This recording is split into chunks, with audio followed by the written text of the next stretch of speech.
I died because I finally stopped being careful. A steel support frame collapsed above a construction entrance. A little boy froze beneath it.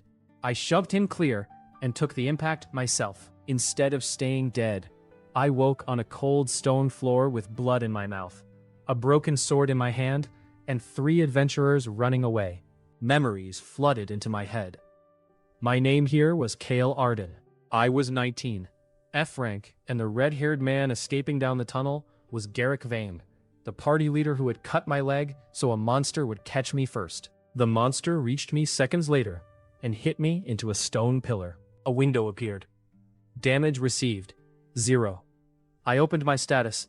Every number was pathetic except one. Defense, 999999. The beast bit my shoulder. Its teeth could not break the skin. Damage received. That was when I understood what this new life had given me. Kael Arden did not know whether he had been reborn, summoned, punished, rewarded, or caught in some cosmic accounting mistake. He only knew that the creature was trying to kill him, that 3 people had abandoned this body to die, and that his single remaining HP refused to move. The plated wolf came low this time, learning from its previous attacks. Kael tried to slash with the broken sword. The jagged blade scraped across a bone plate and bounced away. His wrist went numb from the impact, even though the system registered no damage. The sensation was strange. Force still existed. Weight still existed. His muscles still became tired. The protection did not turn him into an immovable statue. It simply prevented force from becoming injury. The wolf hit him shoulder first and rolled him across the floor. 0 damage. Kael scrambled to his feet and swung again. His blade found a gap behind the foreleg, but the cut was shallow. The monster turned fast and bit his forearm. The teeth met skin and stopped as if they had found polished metal beneath it. Kael used the moment to shove the broken blade into the soft tissue along the animal's mouth. The beast recoiled, bleeding now. Good, Kael muttered. You can be hurt. That makes one of us.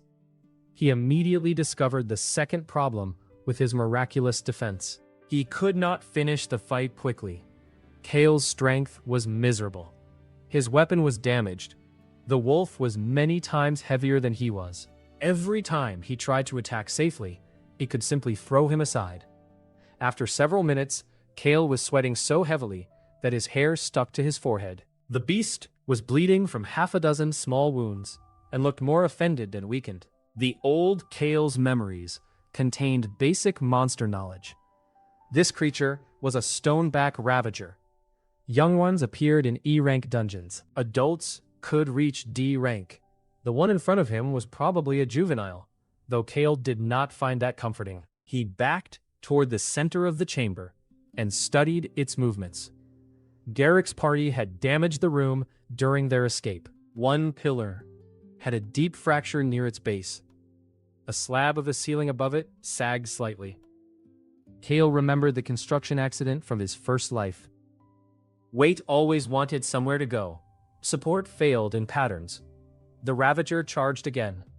Kael stood directly in front of the cracked pillar. The animal accelerated, closing from 10 meters to 6 and then to 3 before Kael moved. He was a fraction too slow. A horn of bone struck his hip and spun him sideways. But the main mass of the creature continued forward. Its plated skull hit the weakened pillar with a boom that shook dust from the ceiling. The crack widened. Kael rolled, came up on one knee, and saw the Ravager stumble. Again, he said. The monster turned toward his voice. He slapped the flat of his broken sword against the ground. The Ravager charged. Kael remained still until the last possible moment, then stepped sideways rather than trying to leap. The creature clipped him with its shoulder, but this time its head struck the same place. The stone split under the impact, and the pillar collapsed. The ceiling slab came down with it. The Ravager tried to twist away. Half its body vanished beneath several tons of rock.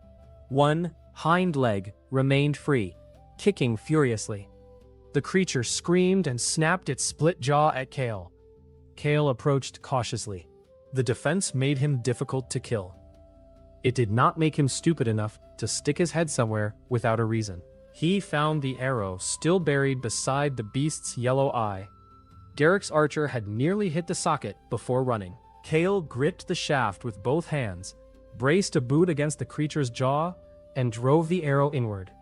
The Ravager convulsed once. A window appeared. Stoneback Ravager defeated. Contribution, 91%. Experience awarded, 160. Level increased. Level 2. Available attribute point, 3. Kael sat beside the corpse, because his legs had started shaking. His legs were shaking from exhaustion rather than fear. He checked his status again. HP had increased with the level, but the number remained absurdly low because the old wounds still existed. The defense had not healed them. Blood from the cut Garrick had made across Kael's thigh had dried into the fabric. His ribs still hurt, where they had been injured before the transformation. The system showed those as existing damage, rather than new damage. That distinction mattered.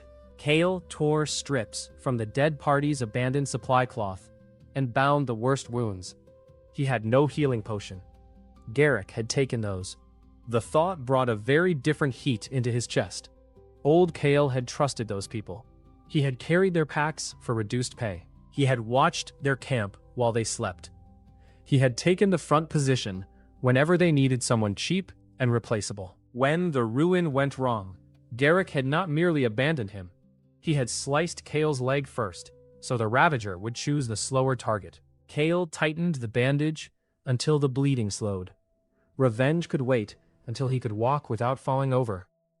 That was another lesson from his old life. A good emergency plan started with not dying from the problem directly in front of you.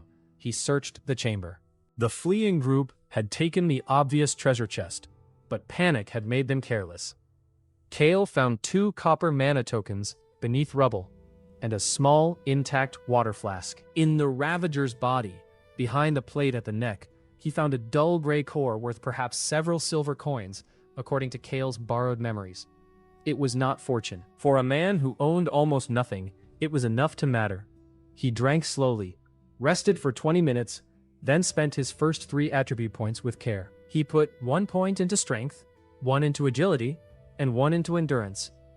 The change was modest. His breathing eased. His injured leg supported weight a little better. The broken sword still felt cheap, but less impossibly heavy.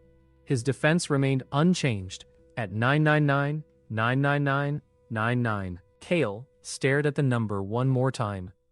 The system offered no explanation, no cheerful guide, no hidden quest, and no voice claiming credit. It simply existed as part of him. He preferred that. If some god appeared later demanding repayment, he planned to be very difficult to collect from. The route out of the ruin took nearly 2 hours because Kael refused to trust his new protection more than necessary while he was already wounded. He moved through narrow tunnels marked by old torch soot, avoided several chambers where he heard multiple monsters, and finally found the stone stairs leading toward daylight. Near the entrance, he encountered the first trap. A pressure plate clicked under his boot. Kael froze. A metal bolt fired from the wall and struck him directly in the neck. The shaft shattered. Damage received, 0. Kael looked down at the pieces. Then he looked at the pressure plate. Right, he said. That may save some time. He stopped crawling around suspicious tiles after that. By sunset, Kael emerged from the ruin into a narrow valley colored gold by late light. Far below, the walled city of Asterfall spread across both banks of a river. White stone towers rose above red roofs. Caravans moved along the southern road. A blue crystal beacon on the central guildhall pulsed once every few seconds. Kael had never seen the city with his own eyes. The body's memories knew every road and tower below, creating a strange overlap between familiarity and first discovery. He leaned against the ruin entrance, silver-white hair falling over his eyes. In his first life, his hair had been black. Kael Arden's was naturally pale enough to catch the sunset like metal. His eyes, reflected faintly in the blade fragment, were a clear amber color, that the old Kael had always thought too bright for a poor nobody. It was a face people would remember. Kael touched the dried blood at his temple and looked toward Asterfall.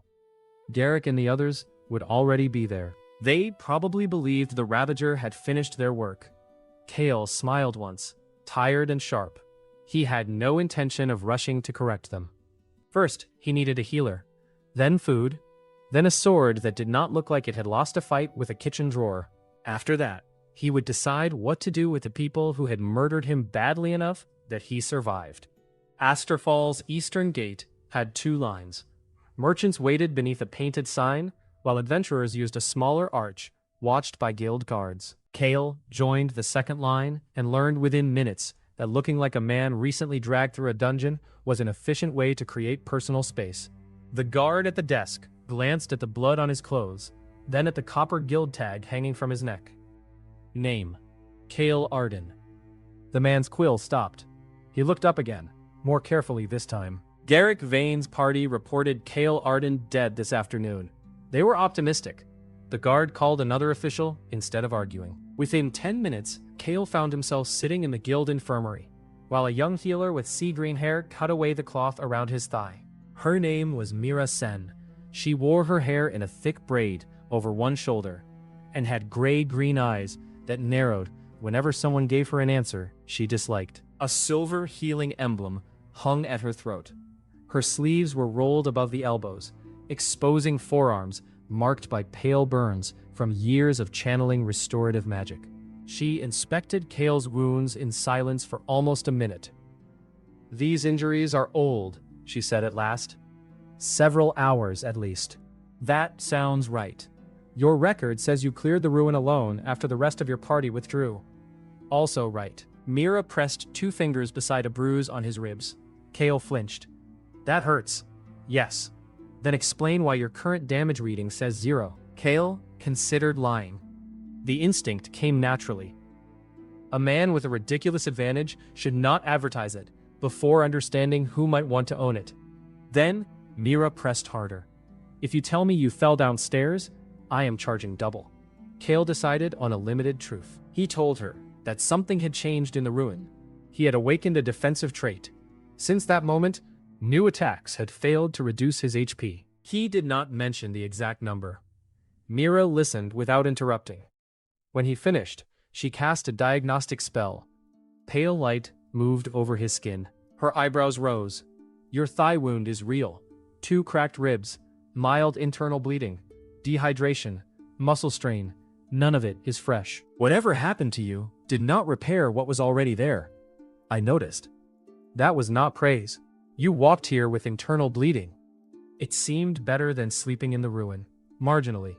She treated him with a combination of magic and practical medicine. Healing spells accelerated clotting and tissue repair, but Mira explained that forcing too much mana through a badly injured body caused fever and organ stress. Restoration magic in this world was not a reset button. A skilled healer shortened recovery. It did not erase consequences. Kael liked that rule. It made sense. The bill did not. 8 silver? Mira folded her arms. 7 for the treatment.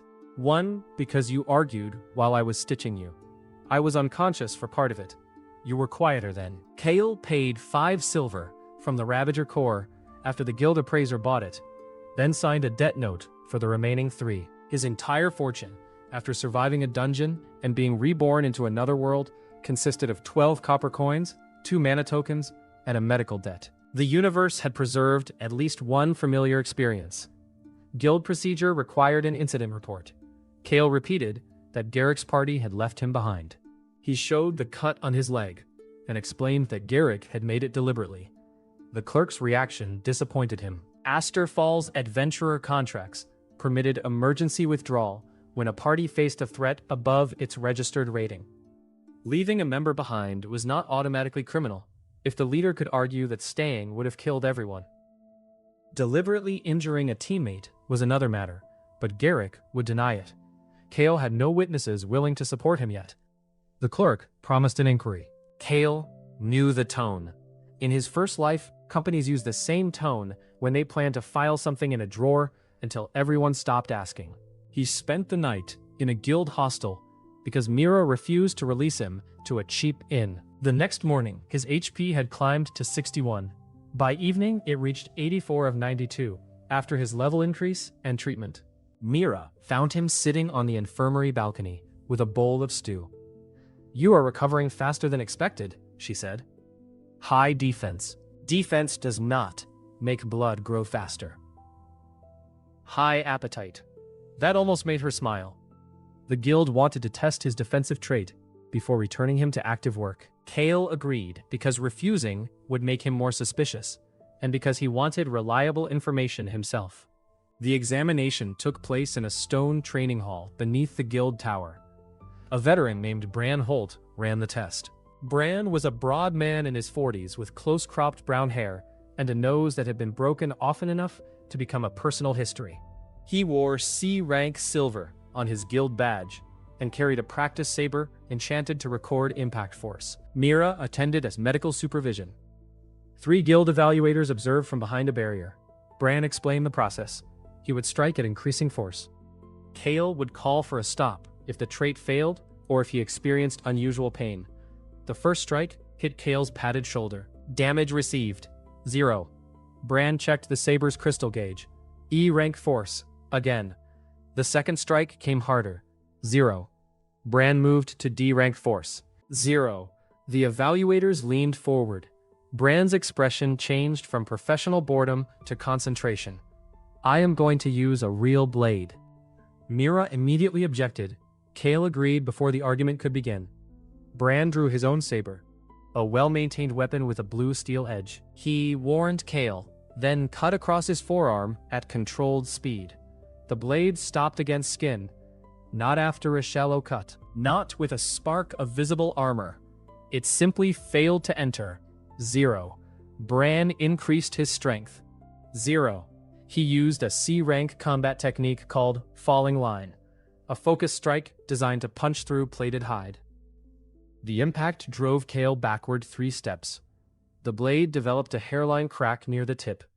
Kael's arm remained unmarked. Everyone stared at the sword. Kael looked at Bran. "I assume guild equipment has insurance?" Bran looked personally wounded by the question. "That was my sword." "Then I assume you have insurance." Mira turned away, but Kael saw her shoulders move once. The evaluators did not find it funny. They spent another hour casting diagnostic spells and testing environmental hazards. Heat strong enough to blister skin produced 0 damage. A controlled toxin failed to reduce his HP, though Kael disliked the taste. A low-grade electrical spell made his muscles jerk from the external force, but caused no injury. They stopped when one evaluator suggested testing suffocation. Kael declined. The senior evaluator classified the trait as an unknown defensive anomaly and placed a red mark on Kael's file. It did not raise his guild rank. Kael expected that.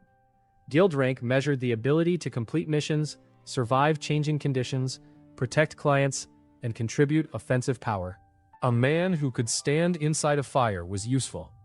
A man who could not catch an E-rank thief was still F-rank in several important ways. Bran offered to train him. "Your instincts are terrible," the veteran said. "You close your eyes before impact. You overextend when you swing. Your footwork belongs to a drunk farmer. The previous owner of this body did not have much training."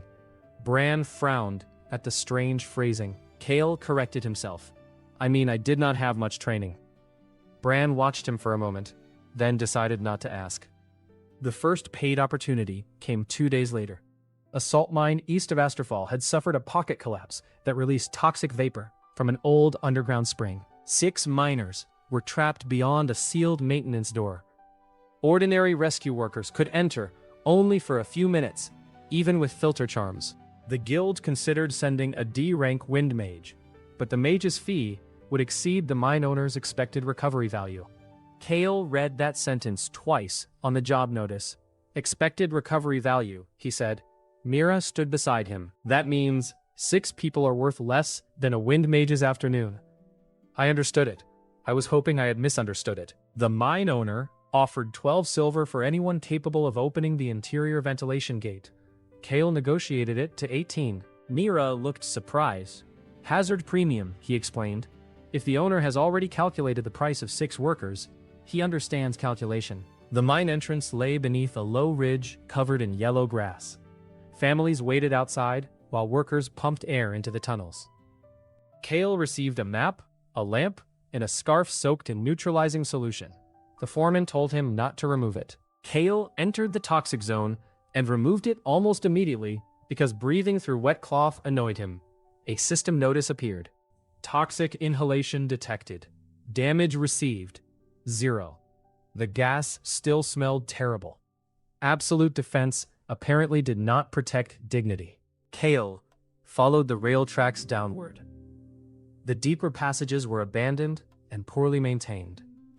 Twice, he had to move fallen beams. His new strength was only slightly above ordinary human level, so he used a pry bar and leverage rather than pretending his defense made him a giant. At the sealed maintenance door, the wheel mechanism had warped.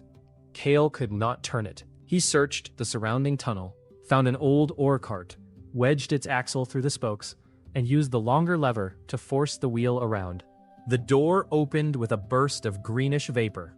Beyond it, 2 miners were still conscious. 4 lay on the ground. Kael reached the ventilation gate and pulled the counterweight release. Rust jammed the chain halfway. He climbed the frame, wrapped both hands around the chain, and let his body weight pull. The metal cut into his palms without damaging them. After 3 attempts, the rusted link snapped free and the gate opened. Fresh air began moving through the passage. Kael carried the unconscious miners one at a time to the safer section. He was not strong enough to carry 2. Each trip exhausted him more than the last. By the 4th, his legs were trembling. One conscious miner tried to insist that Kael leave him and take the younger man first. Kael refused the argument. "I am charging 18 silver. I am getting all 6 of you out, so I can say I completed the job." The miner laughed, coughed, and allowed Kael to pull him upright. The mine owner complained about paying the full 18 silver because Kael had not used any expensive consumables. Kael pointed out that this made no sense at all. The foreman, whose brother was among the rescued men, settled the disagreement by announcing loudly that the entire shift would walk away if the payment was reduced. Kael received 18 silver. He paid Mira the remaining medical debt, bought a used iron sword for 9 silver, spent 2 on food and lodging, and had 4 left. It was the first time since opening his eyes in this world that he had money he did not already owe someone. He celebrated by ordering roast chicken at a tavern near the guild. Mira joined him after her shift. She looked at the chicken, then at him. "You nearly died 4 days ago. Technically, someone else nearly died 4 days ago. I am doing much better. You say strange things. I had a strange week." A messenger entered the tavern before they finished eating and whispered to the innkeeper. The news moved across the room in less than a minute. Derek Vane's party had returned to Asterfall. Kael set down his fork. Mira watched him carefully. "Do you want company?" Kael looked at the half-eaten chicken. "I want dessert first." The answer surprised her. It surprised Kael a little too. In his first life, anxiety would have made him abandon the meal the moment a problem appeared. In this life, Derek had already tried to kill him once and failed. He could wait 10 minutes while Kael finished the honey cake. Derek did not come to the tavern. That annoyed Kael more than an immediate confrontation would have. The next morning, Derek filed his own incident statement. He claimed the Stoneback Ravager had separated the group during a collapse. He denied cutting Kael's leg. His 2 surviving companions confirmed his version. Kael read the copy at the guild records desk. Derek's companions were Oren Pike, a narrow-faced fire mage with dark blue hair, and Selimar, a blonde spearfighter whose family owned a small weapon shop. The 4th member, an archer named Dane Kor, had died in the ruin before the retreat. According to Derek's statement, Kael had panicked, ignored orders, and disappeared behind the Ravager. It was a polished lie. It also explained why Derek had not rushed to confront him. He was already managing the version of events that mattered to the guild. Kael almost admired the efficiency. Almost. Bran found him glaring at the paperwork. You planning to beat the truth out of him? Would that work? No. Then no. Bran grunted approval. Training hall. You still hold a sword like you owe it money.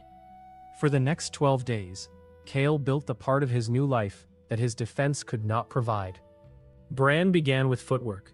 Kael hated footwork. His defense encouraged terrible habits because every mistake looked harmless. If he stepped too deep during a thrust, Bran hit him across the ribs. 0 damage. If he dropped his guard, Bran struck his temple. 0 damage.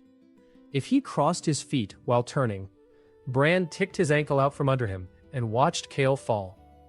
You cannot get hurt, Bran said, but you can still be put on your back. A clever enemy does not need to cut you if he can throw you down a well. Kael pushed himself upright. If the well is shallow, I climb out. And if it is not, I complain on the way down.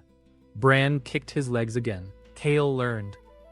At first, his greatest improvement came from abandoning instincts designed for ordinary fighters.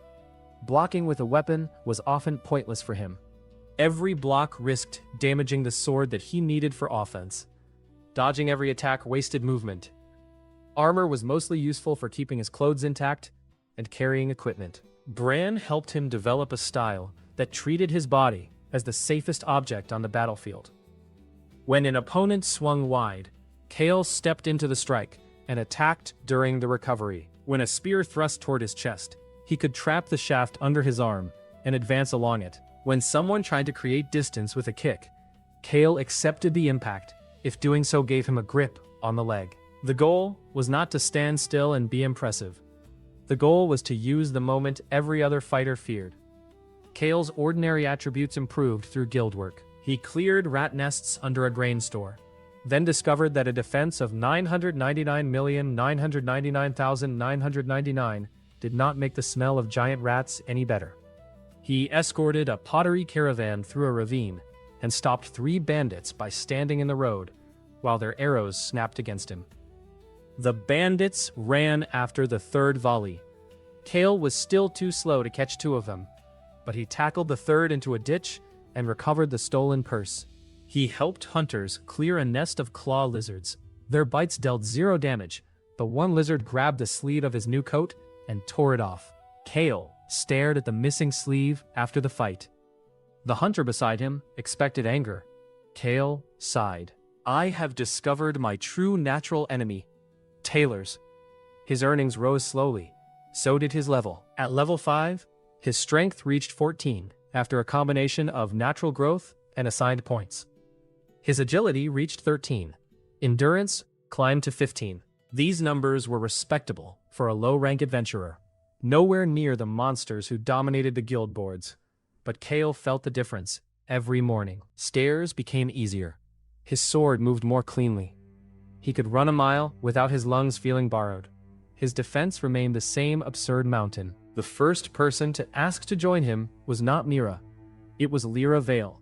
Kael had seen her around the guild because everyone had. Lyra wore her crimson hair in a high ponytail that nearly reached the middle of her back. Her eyes were a pale violet color, and a narrow scar crossed the bridge of her nose. She carried a black recurved bow with silver limb tips, and dressed in fitted gray leather, rather than the green cloaks common among Asterfall archers. She was D rank.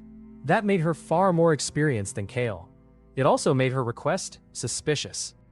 Lyra sat across from him in the guild dining room and placed a folded mission notice on the table. West Aqueduct. Stone husks. 30 silver base reward.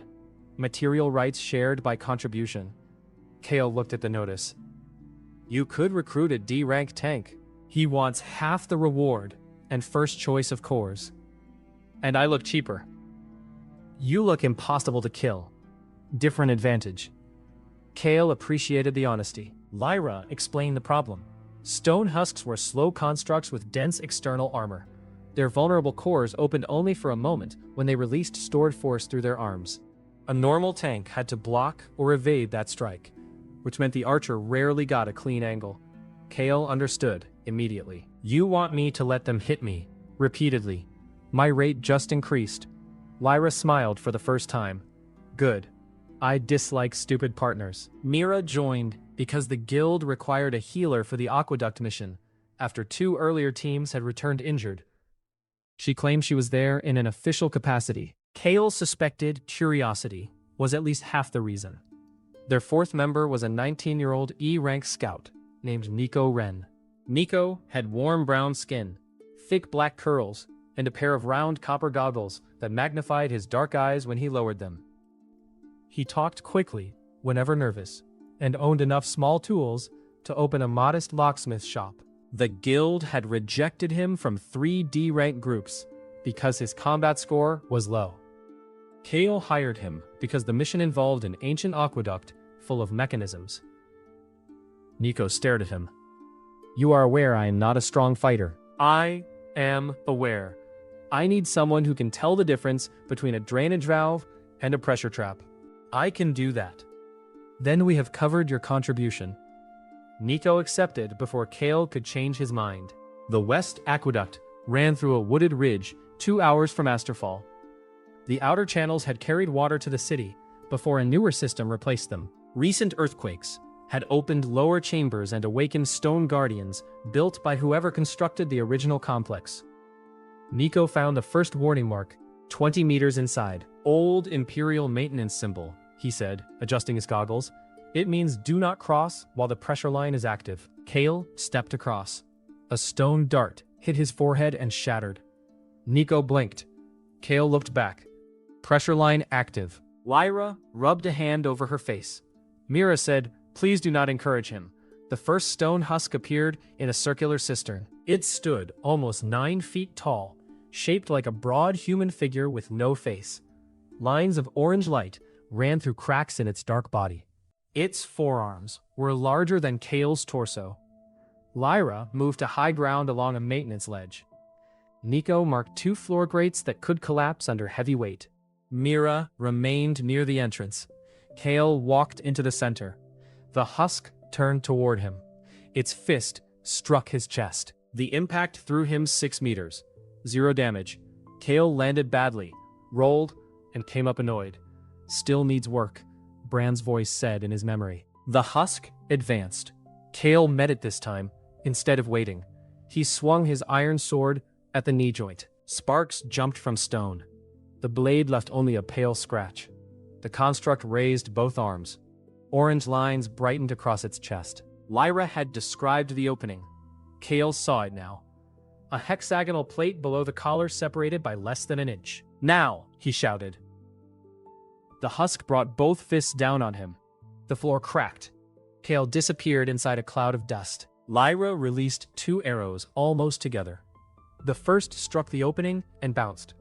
The second entered half a hand deeper. The orange lines flickered. The husk staggered. Kael climbed out of the shallow crater and attacked the damaged plate. His sword could not pierce it, but he jammed the point into the gap created by Lyra's arrow. The husk hit him sideways. 0 damage. His sword bent. That one was almost new, Kael complained as he landed. The construct turned toward Lyra. That mattered. Kael was safe. She was not. He ran, caught the husk's arm with both hands, and planted his boots against the floor.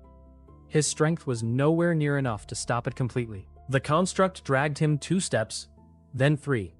Nico shouted from the ledge. Left side. Lead it left.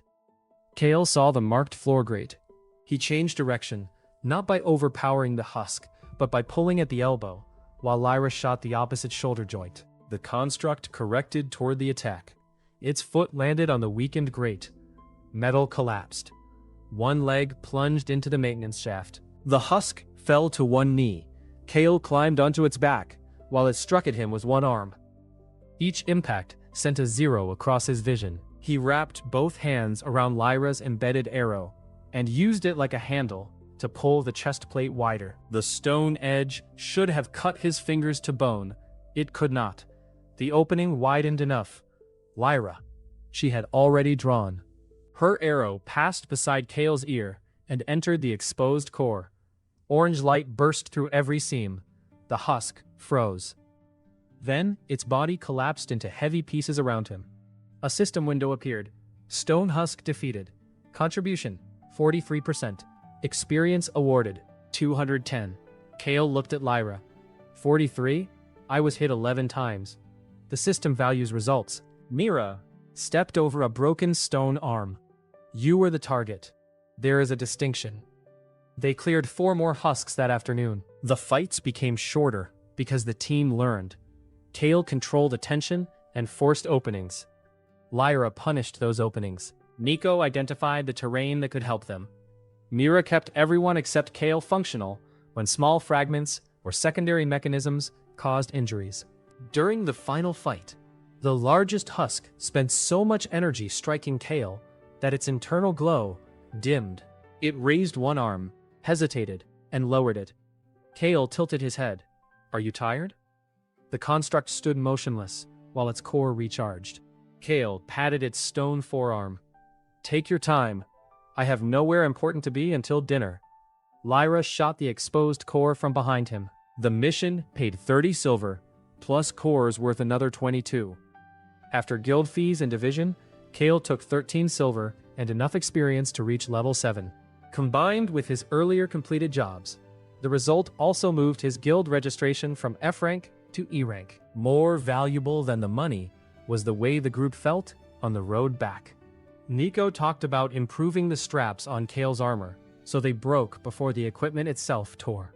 Lyra argued that Kael needed a shorter secondary weapon for fighting inside an enemy's reach. Mira complained that none of them had eaten enough during the mission, and distributed dried fruit with the authority of a military commander. Kael listened. Old Kael's memories contained years of being the least important person in every group. The difference was not that these 3 admired his defense. It was that each of them expected the others to contribute something real. At Asterfall's gate, Lyra asked if Kael wanted to register them as a temporary team for future missions. Kael agreed. He chose the name Last Line because Nico's first 3 suggestions sounded like taverns. Nico objected to this description. Silver Foxes was excellent. I have white hair. Lyra has red hair. Mira has green hair. There are no foxes. It is memorable because it makes no sense. Mira walked past them toward the guild. Last Line is better. Nico looked betrayed. The argument continued through the eastern square. Halfway to the guild hall, people began moving aside. Garrett Vane was coming down the steps. He wore a new dark red cloak over polished bronze armor. Oren and Sella followed him. Garrett's eyes found Kael immediately. The smile he offered was practiced and almost friendly. Kael, I heard you survived. Kael stopped several paces away. He looked at the expensive cloak, the clean armor, and the man who had cut a frightened 19-year-old's leg so a monster would eat him first. You heard correctly. Garrick opened his hands. What happened in that ruin was ugly. We should talk privately. Then, he looked back at Garrick. No, he said. If you have something worth saying, you can say it where the people you abandoned me for can hear it. Garrick's smile tightened. The eastern square was busy enough that several adventurers slowed without pretending they were not listening. Asterfall's guild lived on rumor, almost as much as monster cores, and Kael's return had given the building fresh material for days. Garrick lowered his voice anyway. He said the ruin had forced an impossible choice. Dane was already dead. The Ravager was stronger than the mission rating. Oren was low on mana. Sella had a damaged knee. If the entire party stayed, everyone might have died. Kael agreed that retreat had made sense. Garrick relaxed a fraction too early. Then Kael asked why retreat had required cutting his leg. The people nearest them became very quiet. Garrick's right hand moved almost imperceptibly toward the buckle of his sword belt. You were confused, he said. You had already been injured. Kael pulled the fabric aside far enough to show the healed line high on his thigh. Mira's treatment had left a narrow pink scar. The angle was clean, deliberate, nothing like a claw wound. I remember the blade. Orin spoke quickly. He claimed Kael had been struck by falling stone. Sayla repeated that she saw nothing because she was watching the monster. Kael did not argue with them. 3 liars could spend all afternoon manufacturing details if he allowed it. Instead, he asked Garrick what he wanted now. That brought the conversation to its true purpose. Garrick wanted Kael back in the party. He phrased it as reconciliation. Kael had developed a rare defensive trait. Garrick's team had better access to D-rank missions than Last Line. They could clear stronger dungeons together. The past had been unfortunate, but intelligent adults understood that adventuring required hard decisions. Lyra's jaw tightened. Nico looked fascinated by the sheer nerve of it. Mira simply watched Kael. If I still had ordinary defense, would you be offering this? Garrick did not answer immediately. That was enough. Kael told him no. Garrick's practiced friendliness finally cracked. He said Kael was letting a few lucky jobs make him arrogant. A defensive trick did not turn an F-rank porter into a real adventurer. When Kael reminded him that his current registration had already risen to E rank after the Aqueduct mission, Garrick laughed and said E rank was still a child, carrying steel. Kael could have walked away. He almost did. Then Garrick leaned close and added that the guild inquiry would eventually confirm his version, because people trusted established adventurers, not resentful nobodies. Kael could either accept a profitable future or keep complaining until no respectable team wanted his name on a contract. Bran Holt's voice interrupted from the training hall door. If rank is the issue, settle the performance question properly. Garrick looked toward the veteran. Bran proposed a supervised guild bout. No killing. No attacks on spectators. Victory by surrender, inability to continue, or ring removal. The result would not decide the misconduct complaint, but it would end Garrick's repeated claim that Kael was useless outside his strange defense. Garrick accepted at once. Kael understood why. Garrick was level 22, a solid D-rank swordsman, approaching C-rank evaluation. He had years of experience and an expensive bronze edge saber. Kael was level 7. If the bout were only about attack, Kael had no business winning. That made it useful. The guild training yard filled before the paperwork was signed. Kael borrowed a reinforced practice sword because Bran refused to let him ruin another real blade.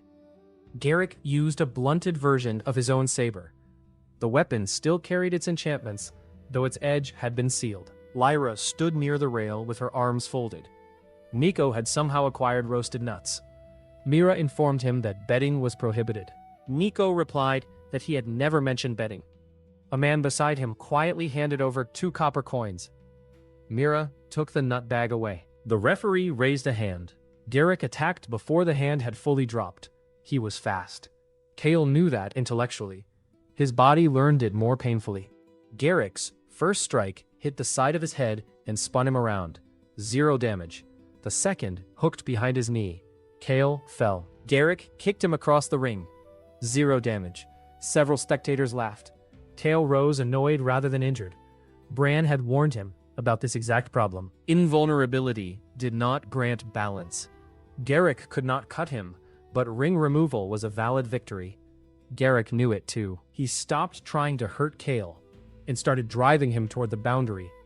A thrust hit Kael's chest and shoved him backward. A shoulder check moved him another step. Garrick pivoted away before Kael could grab him. The experience gap showed immediately. Kael swung once and struck empty air. Garrick punished the miss with a sweeping kick. Kael hit the ground near the line. The crowd noise changed.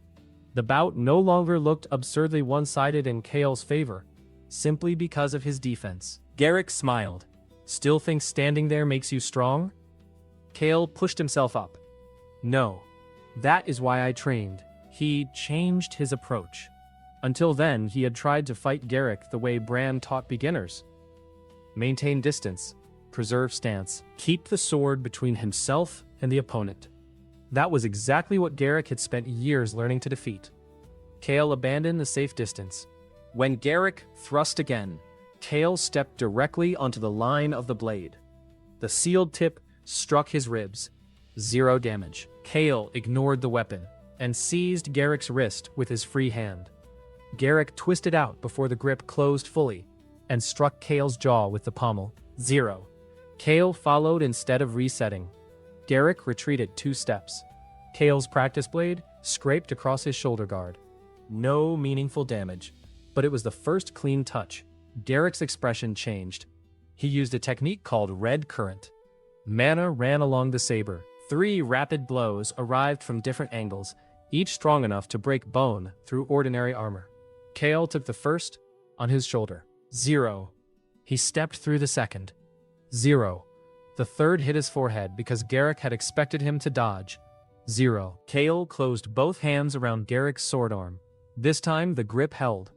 Garrick drove a knee into his stomach. The impact folded Kael slightly, but caused no injury. Garrick tried to rotate his wrist into an escape. Kael had learned that movement from Bran. He moved with it, turning rather than resisting, and shoved his shoulder into Garrick's chest. Both men stumbled. He slammed the guard of his saber into Kael's hand until the practice weapon fell. The crowd shouted. Kael did not reach for it. He grabbed Garrick's saber with his bare left hand. Even blunted, the enchanted weapon should have crushed his fingers. It did nothing. Garrick pulled. Kael held on. For the first time, Garrick had to choose between surrendering his weapon or staying within Kael's reach. He chose the weapon. Kael punched him. It was not a legendary strike. Kael's strength was 14. Garrick had armor and almost triple his level. The punch still split his lip. Garrick answered with another mana burst that hurled Kael backward. Kael released the saber before the force could carry Garrick with him.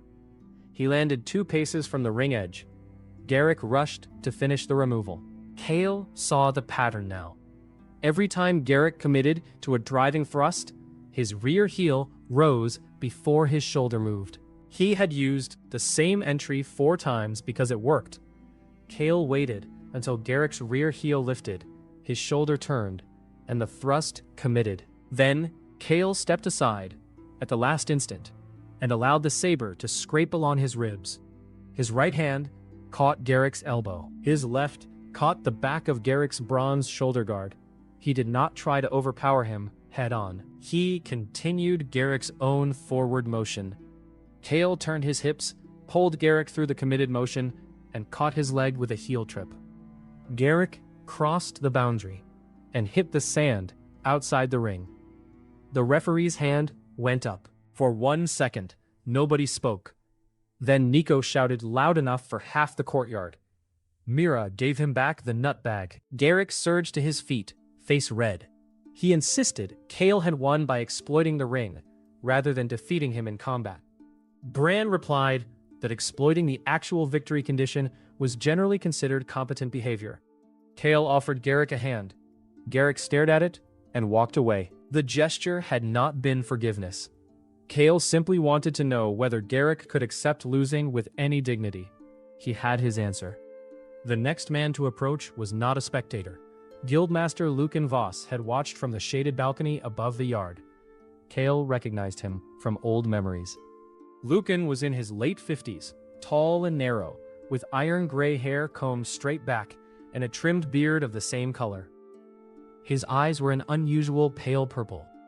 He dressed more like a noble administrator than an adventurer, usually in black coats with silver fasteners. On his right hand, he wore a heavy signet ring, bearing Asterfall's 3-pointed guild crest. Old Kael's memories knew the 3 points came from the city's covenant with the 3 patrons, a founding emergency compact invoked only for threats to Asterfall itself. Lucan had also once been an A-rank combat mage. He had left fieldwork more than a decade ago, but the title still explained why veteran adventurers treated him with caution, even before politics entered the room. Lucan invited Kael to his office.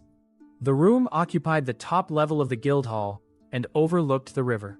Monster trophies hung between tall bookcases. A preserved wyvern skull dominated one wall. Kael noticed immediately that every object in the room communicated the same thing. Power had lived here for a long time. Lucan congratulated him on the bout. Then he offered Kael a contract. The terms were generous enough to be dangerous. Guaranteed D-rank missions despite Kael's current E-rank registration. Equipment loans. Access to guild healers at reduced cost. A monthly stipend of 15 gold coins. More money than old Kael had seen in years. In return, Kael would join a special response unit directly under the guildmaster and accept exclusive mission assignment for 3 years. On the 5th page, he found the clause that mattered. The guild would possess sole authority to approve outside contracts involving Kael's defensive trait. It could require demonstrations for nobles, military representatives, or researchers. Refusal would count as breach. Kael closed the document. "You want to rent me?" Lucan smiled mildly. "I want to give an extraordinary young man a structure where his talent benefits the city. For 3 years. And you decide who gets to test the talent. Under safe conditions." Kael thought of the support frame falling in his previous life. Safety was a useful word. It became less useful when spoken by someone else while they controlled the risk. He declined. Lucan did not become angry. That made him more dangerous than Garrick. The guildmaster simply said Kael was free to choose. However, high-risk missions required appropriate rank, and the guild could not bend regulations for every unusual adventurer. If Kael wanted independence, he would need to earn it through the ordinary system. Kael thanked him for clarifying. The restrictions began the next morning. 3 missions Last Line had prepared for were suddenly reassigned to higher-ranked teams. A dungeon escort application remained pending until the client left Asterfall. Lyra's request for D-rank team evaluation was delayed because the guild claimed Nico lacked combat qualifications. None of the decisions were openly illegal. Each one cost them money.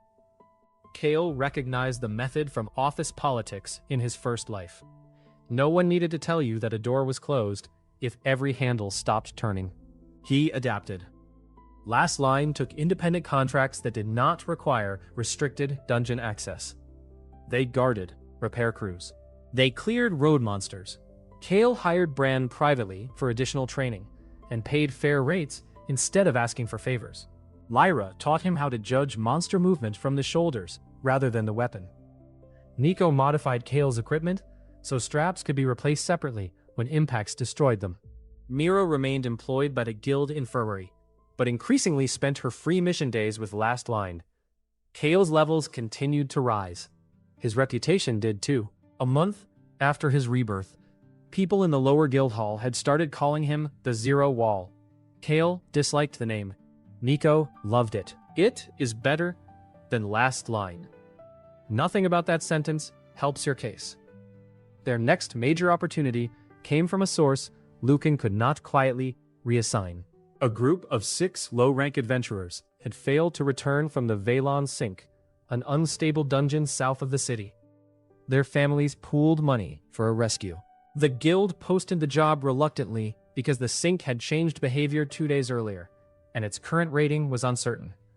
The official reward was embarrassingly low. Kael read the names of the missing adventurers. One belonged to a 17-year-old scout who had attended the same beginner course as Nico. Nico stopped making jokes. Lucan's clerk warned them that entering an unstable dungeon below the recommended rank could affect their licenses. Kael asked whether the guild planned to send anyone else. The clerk admitted that the city survey office had a team already on the road, but it would not reach the Sink until around dawn. Waiting even that long was too dangerous for people already trapped. Kael signed the rescue contract. Lyra signed after him. Nico did not hesitate. Mira arrived with her field bag before anyone called her. When Kael raised an eyebrow, she said she had already used a personal day. "Do not make me waste it." The Valon Sink waited beneath a field of black reeds where the earth had collapsed into a wide circular pit. Warm mist rose from below. The dungeon entrance shimmered 20 meters down the rock wall like a vertical pool of dark glass. Kael looked into it. For the first time since the Ravager, he felt genuine uncertainty. Not about his own survival, but about whether being impossible to kill would be enough to bring 6 other people back alive. The Valon Sink did not behave like the aqueduct. The moment Last Line crossed the dark surface, gravity shifted sideways. Kael hit a stone wall that had become a floor. Lyra landed in a crouch beside him. Mira slid several feet before Nico caught her pack strap. Their rope, which had been hanging vertically behind them, now stretched across the new floor toward the entrance, like a line nailed to empty air. Nico stared at the room through his copper goggles. That was not in the old survey. "Good start," Kael said. The dungeon consisted of fractured halls built around a central shaft. Water ran along walls instead of floors in some passages. Crystals grew in clusters that pulsed with a dull orange rhythm. Nico used chalk arrows to mark every turn because the shifting orientation made memory unreliable. They found the first missing adventurer 30 minutes in. He was alive, wedged beneath a fallen stone beam. His name was Kael. He had a broken ankle and a deep cut along his scalp. Mira stabilized him while Kael and Lyra lifted the beam far enough for Nico to pull him free. Kael explained what happened. His group had accepted a routine E-rank crystal gathering contract. The guild clerk assured them that the Valen sink had been stable for months. 2 hours after they entered, orange crystals began appearing. The passages changed. Creatures they had never seen before emerged from the lower shaft. The group split during the first attack. Kael remembered one more detail. A city survey runner had arrived at the entrance before their team went inside. He carried a sealed, red notice.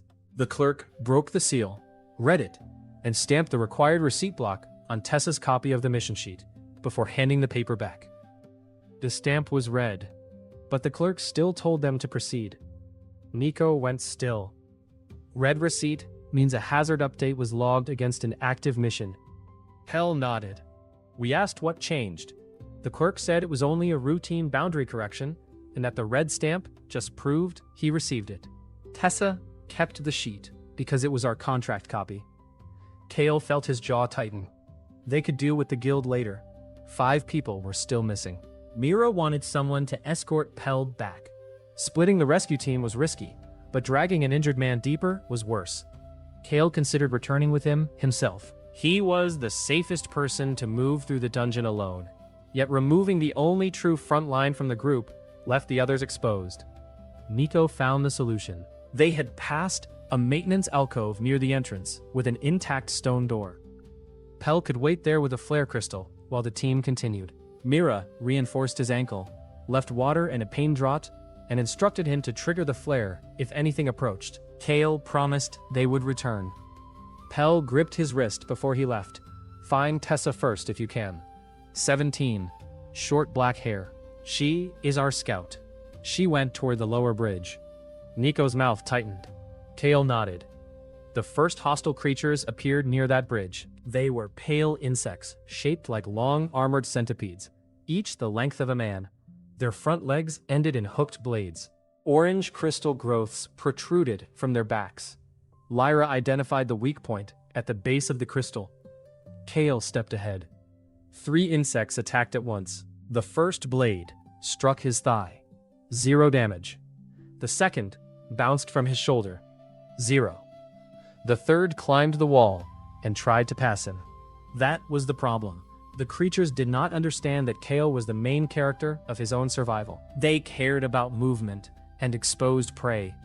Lyra's bowstring snapped twice in quick succession. 1 insect changed course toward her. Kael caught its rear segment. His strength had risen to 21 by then, enough to arrest the creature for a heartbeat, not enough to hold it comfortably.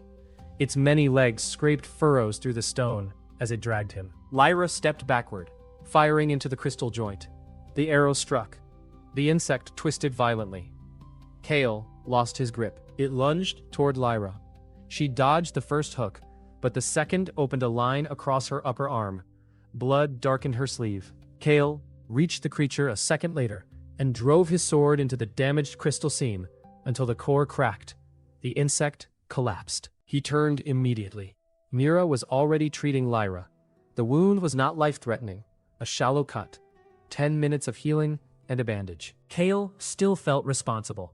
He had assumed that placing himself in front would make the enemies stay in front of him. Lyra noticed his expression. Do not start. I let it through, then do better on the next one. I chose to be here. It was enough. For the next encounter, Kael changed their formation. Nico carried 2 glass scent bombs used by dungeon hunters to attract scavengers. Kael smashed one against his own chest. The mixture smelled like rotting liver and hot onions. Mira took 1 step away from him. That is worse than the mine. The mine paid 18 silver. I was willing to smell terrible there too. The scent worked. The insects focused on Kael long enough for Lyra to shoot their cores. When one tried to flank, Kael did not chase it blindly. He moved backward toward his team, narrowing the angle until the creature had to pass through his reach. He used his body like a gate rather than a spear. It was slower. It was safer. They reached the lower bridge without another injury. Tessa was there. The bridge crossed a vertical void filled with floating stone fragments. Half its surface had collapsed. Tessa clung to a decorative support below the remaining span, while two crystal insects circled above her. Nico saw her first and shouted her name. One insect turned toward the sound. Kael ran. He reached the bridge, deliberately let the creature strike him, and used the impact to carry himself across a gap that would otherwise require a dangerous jump. He landed hard on the remaining stones. 0 damage. The second insect moved toward Tessa below. Kael looked down. The drop beneath her vanished into orange mist. He did not think long enough to become cautious. He jumped. Tessa's eyes widened as a silver-haired stranger fell past the bridge. Kael caught the support with one hand and her belt with the other. The sudden load tore the old stone bracket from the wall. For one ugly second, both of them dropped. Kael kicked toward a lower floating slab and caught its edge. His shoulder should have dislocated. 0 damage. Tessa screamed because she did not share that advantage. I have you, Kael said. Who are you? Nico's friend. That explains nothing. He talks about you.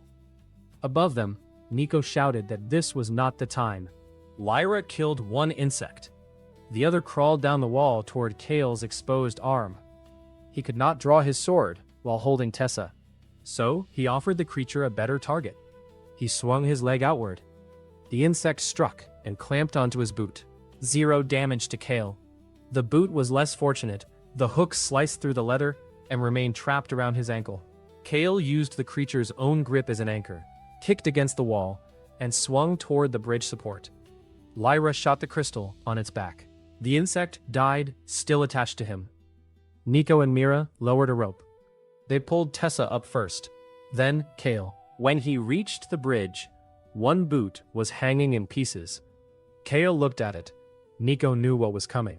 We can repair that. You said that about the coat.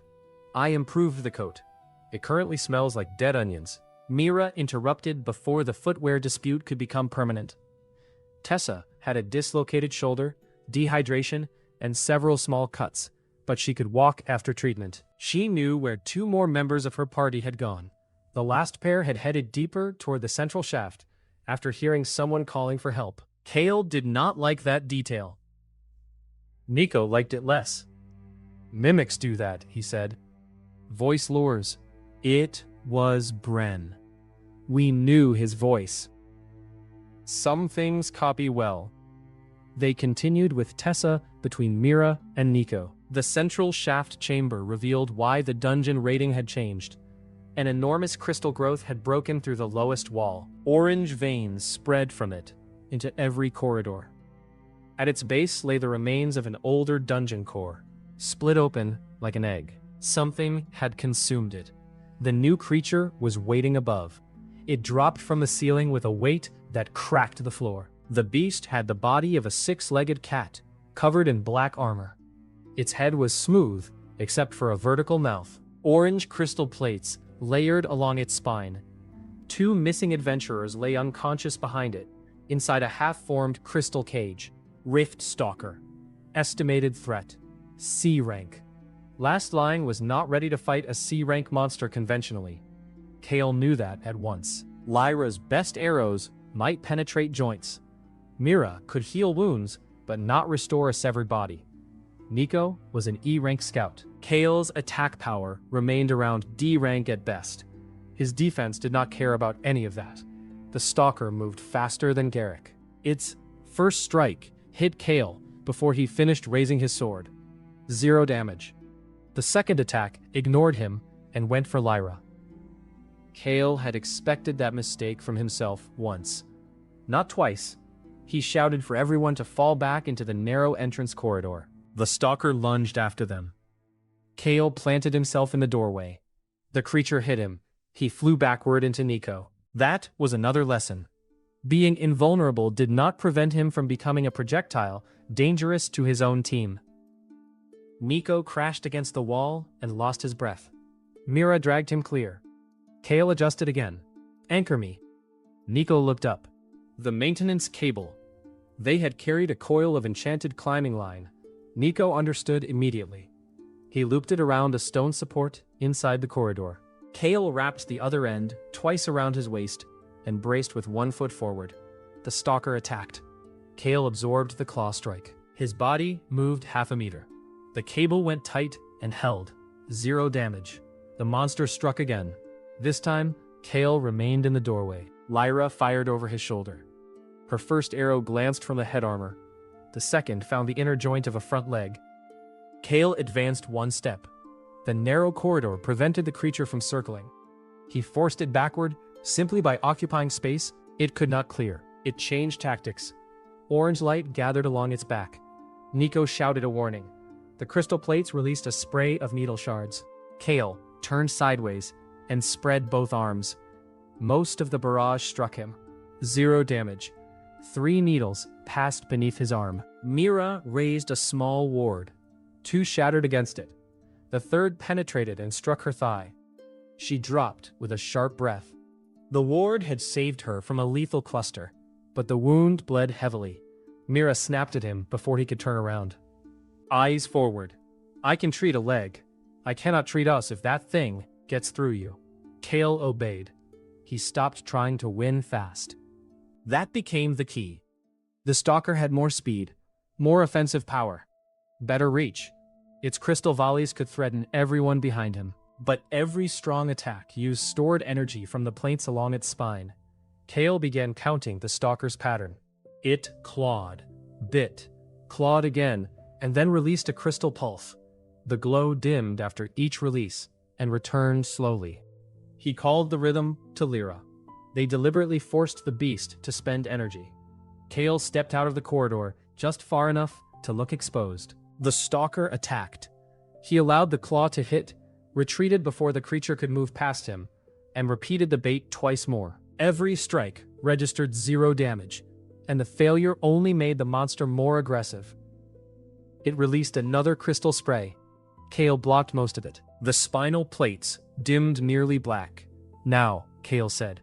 Lyra moved from behind him. 3 arrows flew. 1 struck a leg joint. 1 broke an orange plate. The third entered the soft tissue beneath it. The stalker screamed. Nico had been waiting too. He pulled a cord attached to one of his small charges. The explosive was designed for opening collapsed passages, not killing monsters. He had planted it in a crack beneath the chamber's old support beam, while Kael held the doorway. The blast dropped the beam across the stalker's rear legs. The beast twisted. Kael released his anchor line and charged. For the first time, he used the creature's superior strength against itself. The stalker bit his left forearm. 0 damage. He shoved the arm deeper into the vertical mouth, so the creature could not disengage cleanly, then drove his sword with the other hand into the arrow wound below its broken spinal plate. The first thrust stopped against dense muscle. He changed the angle. The stalker slammed him into the floor. 0. Kael kept the blade inside. It tried to throw him. He went with the movement, rolled over its neck, and used both hands to force the weapon deeper, while Lyra fired into the same opening. The sword finally reached the glowing organ beneath the crystal shell. Orange light erupted around the blade. Its jaws remained locked around Kael's arm for several seconds after the body stopped moving. Rift Stalker defeated. Contribution, 51%. Experience awarded, 1,780. Level increased. Level increased. Kael sat against the dead monster and pulled his arm free. Nico approached carefully. How many fingers? Kael held up 5. Good. Why would I lose fingers? I know you do not. My brain is still adjusting. Mira treated her own thigh, while Lyra freed the trapped adventurers. One was Bren. The other was an older shield-bearer named Harl. Both were alive, sedated by crystal growth around the cage. The 6th missing adventurer, was found in a side chamber 10 minutes later with a fractured wrist and no serious internal injuries. All 6 were alive. The return through the dungeon took almost 3 hours. Kael carried Bren. Lyra supported Harl. Nico and Tessa helped each other over broken sections. Mira walked despite her treated leg because she refused every offer to be carried. At Pel's shelter, the flare crystal was still dark. He cried when Tessa entered. Nobody mocked him. Outside the sink, dawn was beginning to lighten the eastern horizon. Families rushed forward. The city survey team reached the sink less than an hour after last line emerged, almost exactly when the clerk had said it would. The survey office answered to Asterfall's Civic Safety Board rather than the Adventurer Guild, which mattered now. Its leader examined the orange crystal fragments and immediately classified the dungeon as C-rank unstable. Then Tessa produced the contract copy she had protected inside her torn jacket. Across the bottom, beneath the ordinary E-rank classification, the clerk had pressed the red hazard receipt stamp and written the time the notice arrived. The warning had been logged 40 minutes before Tessa's group entered. Kael looked toward the guild clerk, who had come to meet the survey team. There was no investigation for Kael to invent. The evidence had walked out of the dungeon in Tessa's pocket, backed by an independent city survey record. By noon, half of Asterfall knew that 6 low-rank adventurers had been sent into a dungeon after a hazard warning arrived. Guildmaster Lucan Voss called it a clerical failure and suspended the clerk. Kael did not believe for a moment that the problem ended with one clerk. Neither did Lyra. She had lost her previous team 8 months earlier on a mission that changed rating after deployment. At the time, the guild had insisted nobody receive the update early enough to recall them. For the first time, Kael understood why she had chosen an E-rank man with impossible defense instead of another established D-rank party. Her distrust had history. The Valen rescue changed Last Line's reputation. The families paid the original reward and refused Kael's attempt to reduce it, despite the low amount. Local merchants added donations. The owner of a climbing equipment shop replaced Nico's damaged cable for free after hearing how it had held the C-rank stalker. Kael reached level 12 from the fight and the rescue contribution. His strength rose to 27, agility to 24, endurance to 31. His guild rank advanced officially to D after Bran and 2 independent evaluators confirmed his mission performance. Lucan could delay access. He could not erase a public rescue witnessed by a dozen families and an independent city survey team. Kael's first action as a new D-rank adventurer was to purchase a better sword.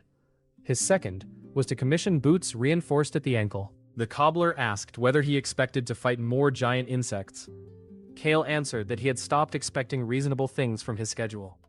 3 days later, a northern caravan reached Asterfall, with every metal fitting on its lead wagon coated in black corrosion. The merchants told stories about animals fleeing south from the mountains and a dark scar in the sky beyond the border forts. People in the guild hall called it exaggeration. Nico did not. He scraped a tiny sample of the black residue into a glass vial and watched it pit the steel tip of his tool within seconds. That is not ordinary corrosion, he said. Kael looked at the vial. Dangerous? To equipment, definitely. To people, I have no idea. Mira sealed the sample inside a ceramic container. Kael returned to his dinner. The north was far away. Asterfall had enough problems of its own. He did not know yet that one of those northern problems was already flying toward the city. The dragon arrived at midday. Asterfall heard it before anyone saw it. The first sound was not a roar. It was the northern warning bell striking 3 times from the river tower, followed by a long pause and 3 more. People in the market stopped moving. Merchants looked toward the walls. Adventurers rose from tables. Then a shadow crossed the roofs. Kael stepped out of the guild annex with Mira beside him and looked up. The creature flying above the river was larger than the Stoneback Ravager's entire chamber. Its wings spanned nearly the width of the central bridge. Dark red scales covered most of its body, but the ridge along its back was blackened and cracked, as if something had burned it with a flame that left no heat behind. One horn was broken. Thin threads of black dust streamed from the wound whenever it beat its wings. The system window appeared only after the dragon descended low enough. Cinder Crown Dragon. Threat estimate. A rank. Condition. Wounded. Agitated. Kael stared at the ranking. Nico ran into the street, carrying his pack half open. Tell me that says B rank. It does not. I was afraid of that. The dragon roared. This sound arrived properly. Windows shook. Horses tore free of reins. A woman dropped a basket of apples and left it rolling across the street. The city defense reacted quickly, because Asterfall had survived monster surges before. Steel shutters dropped over the lower gates. Crystal wards rose along the northern wall. Ballista crews climbed towers. Guild teams assembled by rank. Lucan Voss emerged onto the guild steps and took command with the ease of someone who had spent decades building authority. He ordered civilians into the south districts. B and C rank teams were assigned to evacuation lines and fire control. The city's 3 A rank adventurers were not present. Their absences were not sudden. The roster notices had been posted for more than a week. 1 was escorting a noble caravan east. 2 had joined a royal expedition weeks earlier. That left the wall captains, several B ranks, and every siege weapon Asterfall possessed. Lucan's eyes found Kael. For once, there was no politics in his expression. Arden, Northgate. If your defense is what you claim, we need it there. Kael disliked Lucan enough to enjoy refusing him under normal circumstances. There were thousands of people behind the northern wall. Last line comes with me. Lucan started to object, then looked at Lyra's bow, Mira's healer crest, and Miko's equipment pack. Follow Captain Darius Fell's command. The North Gate Plaza was already chaos by the time they arrived. Soldiers dragged carts into barricades. Water mages filled emergency cisterns. 2 ballista crews were loading iron bolts as long as Kael was tall. Captain Darius Fell, a thick-necked officer with shaved hair and blue plate armor, stood on the wall, shouting range measurements. The dragon circled once. Lyra watched its damaged back through a small lens. The black wound is spreading. Same residue as the caravan. Mira looked toward the north. Then, something did that to an A-rank dragon. Kael considered the implications for exactly 1 second. We can be impressed later. The dragon folded its wings and dived. The first city ballista fired too early. Its bolt scraped across the dragon's chest scales and spun away. The second struck a wing membrane. The dragon screamed, changed direction, and released fire. A river of orange-white flame crossed the top of the wall. The defensive ward flared blue. Cracks spread through it immediately. Soldiers threw themselves behind stone merlons. Kael ran toward the impact point. The ward failed. Fire poured through. He reached 3 fallen soldiers at the same time as the flame. Kael planted himself between them and the dragon. But 1 human body could not cover the entire width of the blast. He grabbed a metal gate panel that workers had removed for repairs that morning, lifted one edge with both hands, and used it like an enormous shield. The fire struck. The metal glowed red within seconds. Kael's arms remained unharmed where the heat reached them. Damage received, 0. The soldiers behind the panel survived the first wave. Water mages hit the heated metal from the rear, filling the wall in steam. When the dragon passed overhead, Kael let the ruined panel fall. His outer coat had caught fire at the hem. Mira slapped it out with a wet cloth. "You need better clothes." "I have been saying that for a month." The dragon banked again. Captain Fell shouted for Kael. He had a plan. The northern field outside the wall contained an old stone quarry. If the dragon could be kept low and facing one direction, the western ballista tower could target the damaged wing joint. The problem was getting the creature to focus on something that survived long enough. Everyone looked at Kael. He sighed. "I was hoping the plan involved someone else doing something foolish." Fell gave him a heavy signal flare and opened the small sally gate. Kael ran into the field alone. The dragon noticed him immediately, because he was the only human moving toward it. He fired the flare. Red light burst above his head. The cinder crown descended. Kael kept running toward the quarry. Its claws hit him from behind. the world became sky, ground, sky again. He landed in a furrow 40 feet away. 0 damage. His lungs still lost their air from the motion. He rolled onto his back and saw the dragon coming down again. Kael forced himself up and ran. The second strike was a bite. The dragon's jaws closed around his torso. Teeth pressed hard enough to crack ordinary plate armor. Damage received. Kael had a close view of the creature's tongue and decided dragon breath smelled worse before ignition. Kael drew his shorter secondary blade and stabbed the inside of its mouth.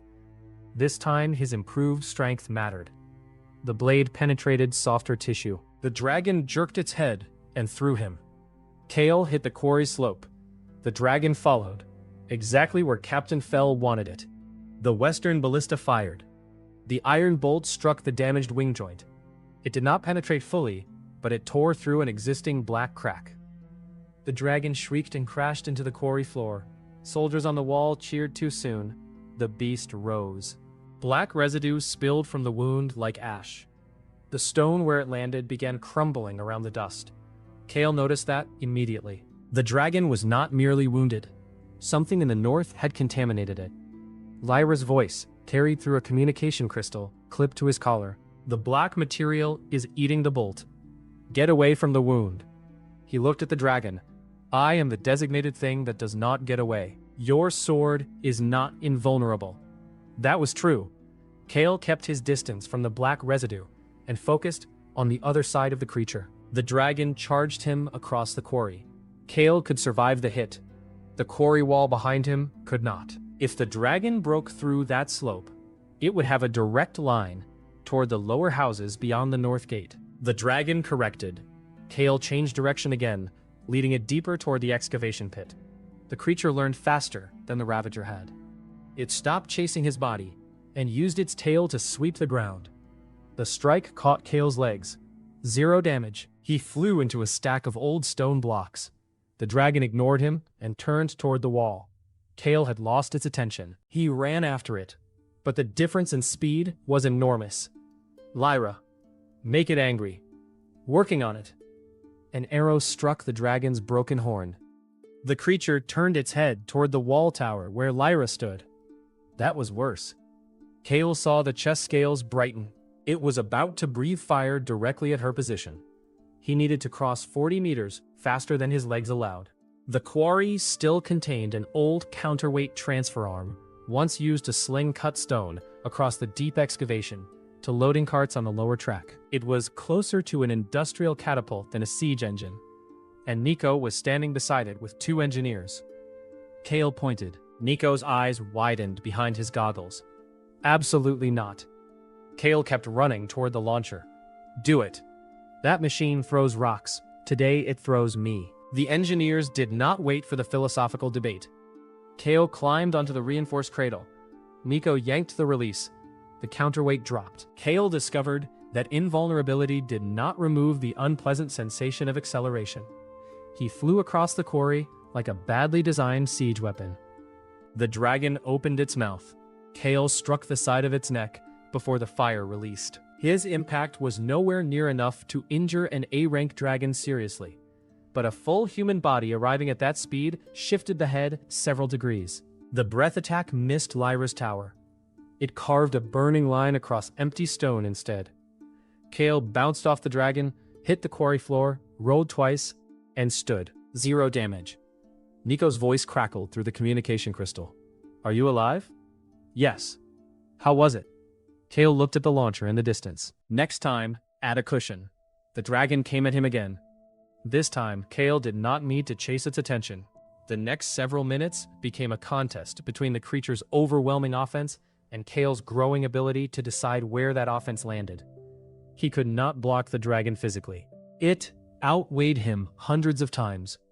Instead, he controlled angles. He attacked the eyes whenever it turned away, forcing it to face him. He cut the soft tissue inside the mouth when it tried to bite. He used signal flares near the ground to draw its breath toward empty quarry walls. Every time it committed to a low charge, ballista crews targeted the damaged wing. The dragon adapted. It began using short wing beats to reposition instead of charging directly. It struck Kael with the tail to clear him, then attacked the wall before he could return. A ballista crew was exposed. Kael shouted a warning. The dragon's fire hit the tower. The crew jumped from the rear platform seconds before the weapon burned. One soldier broke his arm on landing. Mira and the city healers reached him. Kael felt frustration sharpen into anger. He could survive every mistake. The city could not. They needed to end the battle rather than merely endure it. Nico found the opportunity. He had been watching the blackened wing through his goggles. The strange corrosion had weakened the scales along one line, but it was also destroying every metal bolt that entered the wound. A normal iron ballista bolt would crumble before penetrating deeply enough, but the black residue did not seem to consume stone at the same rate. The quarry gave them more stone than they could possibly need. Nico ordered the remaining ballista crew to replace the metal-tipped bolt with a long sharpened shaft, cut from dense quarry basalt and bound near the base with treated fiber. Basalt handled impact far better than the layered stone piled elsewhere in the quarry. The improvised bolt was crude, heavy, and less accurate. They only needed one shot. Kael understood the rest. He had to keep the dragon's damaged side facing the launcher and prevent it from taking flight. That required getting close. Kael ran directly at the creature. The dragon bit him again. This time he did not stab the mouth. He grabbed one of the lower teeth with both hands and held on while the dragon lifted him. The creature shook its head. Kael's body whipped through the air. 0 damage flashed repeatedly. His grip remained because his fingers could not be torn apart, though his muscles still strained to their limit. He climbed from the lower jaw toward the broken horn during the next swing. The dragon realized what he was doing and rolled across the quarry floor. Kael was crushed beneath several tons of scale and stone. 0 damage. His sword snapped under the dragon's weight. That part made him furious. When the creature rose, Kael climbed onto its neck, using the broken horn as a handhold. Lyra fired from the wall. Her arrow struck the membrane of the healthy wing. The dragon turned toward her and spread both wings. Kael wrapped one arm around the broken horn and reached the other toward the damaged wing root. He could not tear the wing. He did not need to. He shoved his broken sword into an exposed crack and twisted. The dragon roared and folded that wing reflexively. Now, Kael shouted. The stone ballista fired. The slate bolt crossed the quarry and entered the blackened seam below Kael. Because it contained no metal, the strange residue did not destroy it immediately. The projectile punched through weakened scale and deep into the wing joint. The cinder crown collapsed on that side. Kael was thrown clear. The city wall erupted with movement. Captain Fell ordered every remaining ranged unit to target the open wound. Arrows, heavy bolts, and focus spells struck around the slate shaft. The black residue still destroyed metal near the center, but enough force reached the tissue around it. The dragon tried to rise. Its damaged wing failed. Kael reached the broken horn again. His strength was far too low to hold an A-rank dragon by brute force. He used the terrain. A massive quarry chain lay attached to an abandoned lifting crane. Nico and the engineers had already dragged one end close. Kael looped it around the broken horn while the dragon snapped at him. The teeth closed across his back. 0 damage. He pulled the chain through the crane anchor. Captain Fell sent 6 soldiers to the winch. Together they tightened it. The dragon surged toward the wall. The chain screamed. The old crane base cracked. Kael grabbed the chain between the dragon and the anchor. Not because he could overpower the beast, but because the links cutting across his hands could not make him release from injury. He used his entire body as an extra locking point while the soldiers reset the winch ratchet. The dragon dragged him several feet through the stone. His boots finally gave up and tore apart. Kael saw one fly past his head. Again, Lyra's next arrow entered the dragon's eye. The creature jerked sideways. Captain Fell triggered the last heavy ballista from the wall. The bolt entered beneath the jaw where the scales were thinner. It drove upward into the skull. The cinder-crowned dragon collapsed. The impact shook the quarry. For several seconds, Kael remained on the ground beside its head, with the chain still wrapped around his arms. A system window filled his vision. Cinder Crown Dragon defeated. Contribution, 34%. Experience awarded, 9,640. Level increased. Level increased. Level increased. Level increased. Level 17. Kael stared at the contribution percentage. 34? Lyra climbed down the quarry path with soot across her face. The ballista did most of the actual damage. I was bitten by a dragon, twice. The system still values results. I am beginning to dislike the system. Mira reached them and immediately checked everyone except Kael first. He approved. The city had suffered fires and structural damage, but the northern wall still stood. No civilian district had been hit directly. 12 soldiers were seriously injured. 3 died during the first breath attack before Kael reached the wall. The losses mattered. A victory did not erase them. Captain Fell held a short silence for the dead before allowing the celebration to begin. Only then did the quarry fill with shouting. Kael did not feel like a legendary hero. He felt tired, furious about his sword, and worried about the black material on the dragon's back. A royal examiner arrived that evening from a nearby military station. She was a tall woman named Saren Dor, with straight black hair cut at her jaw and a white military coat marked by the crown's blue star. Unlike most officials Kael had met, she listened before speaking. Saren inspected the dragon wound from behind a ceramic shield. The black residue had already eaten through several steel extraction tools. She told Kael the northern reports were real. 3 weeks earlier, a black fissure had appeared above a mountain valley beyond the border forts. The crown called it the Black Rift. Metal decayed near its outer boundary. Magical wards lost cohesion. 2 exploration teams had vanished. A divine avatar summoned by the Northern Temple entered the outer zone and failed to return. The Cinder Crown Dragon had lived in those mountains for more than a century. Something forced it south. Kael looked at the dead dragon. Whatever is inside that rift scares this. Saren nodded. Yes. And you are telling me because? Her gaze dropped to his unmarked hands, then to the melted remains of the gate panel he had used earlier. Because witnesses say Dragonfire did nothing to you. Kael did not answer. Saren did not press. The crown has not decided what to do about you. I am here to observe, not recruit. That is refreshing. Do not get used to it. She turned back toward the black wound. By the following morning, every tavern in Asterfall had a different version of the battle. Kael also spent part of the morning replacing the sword the dragon had snapped. He bought a plain guild short sword rather than another expensive blade because he had finally accepted that anything he carried into a serious fight might not come back. In one, Kael had strangled the dragon with his bare hands. In another, he had eaten its fire. Nico claimed someone at the south gate was selling painted wooden charms shaped like Tail's face, under the name Zero Wall Protection Tokens. Kael found the seller. He demanded a percentage. Mira thought he was joking, until the seller agreed. The dragon victory made Lucan Voss's position much worse. Kael was now too public to quietly restrict.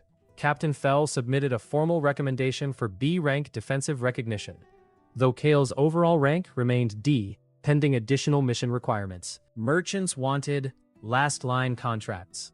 Families from the Valen Rescue spoke openly about the hazard notice. Then, Saren Dor requested access to the guild's incident records as part of a royal review of regional emergency procedures. Lucan smiled through all of it. 3 days after the dragon battle, he invited Kael to his office again. The old 3-year contract was gone. The new offer was better.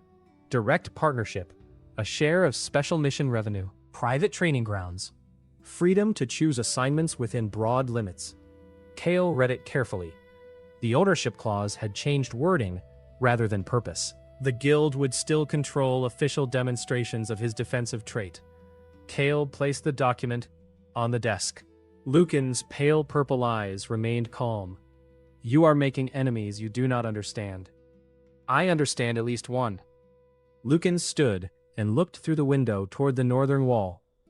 He told Kael that cities survived because institutions made unpleasant decisions. Sometimes, weak teams entered unstable dungeons because waiting for perfect information allowed disasters to grow. Sometimes one adventurer was sacrificed so 4 could return. Sometimes lives had to be assigned numbers because resources were finite. Kael listened.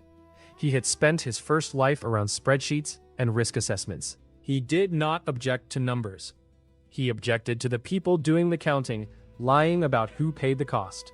If you believe those decisions are necessary, Kael said, put your own name on them. Do not call a warning a clerical error after someone survives.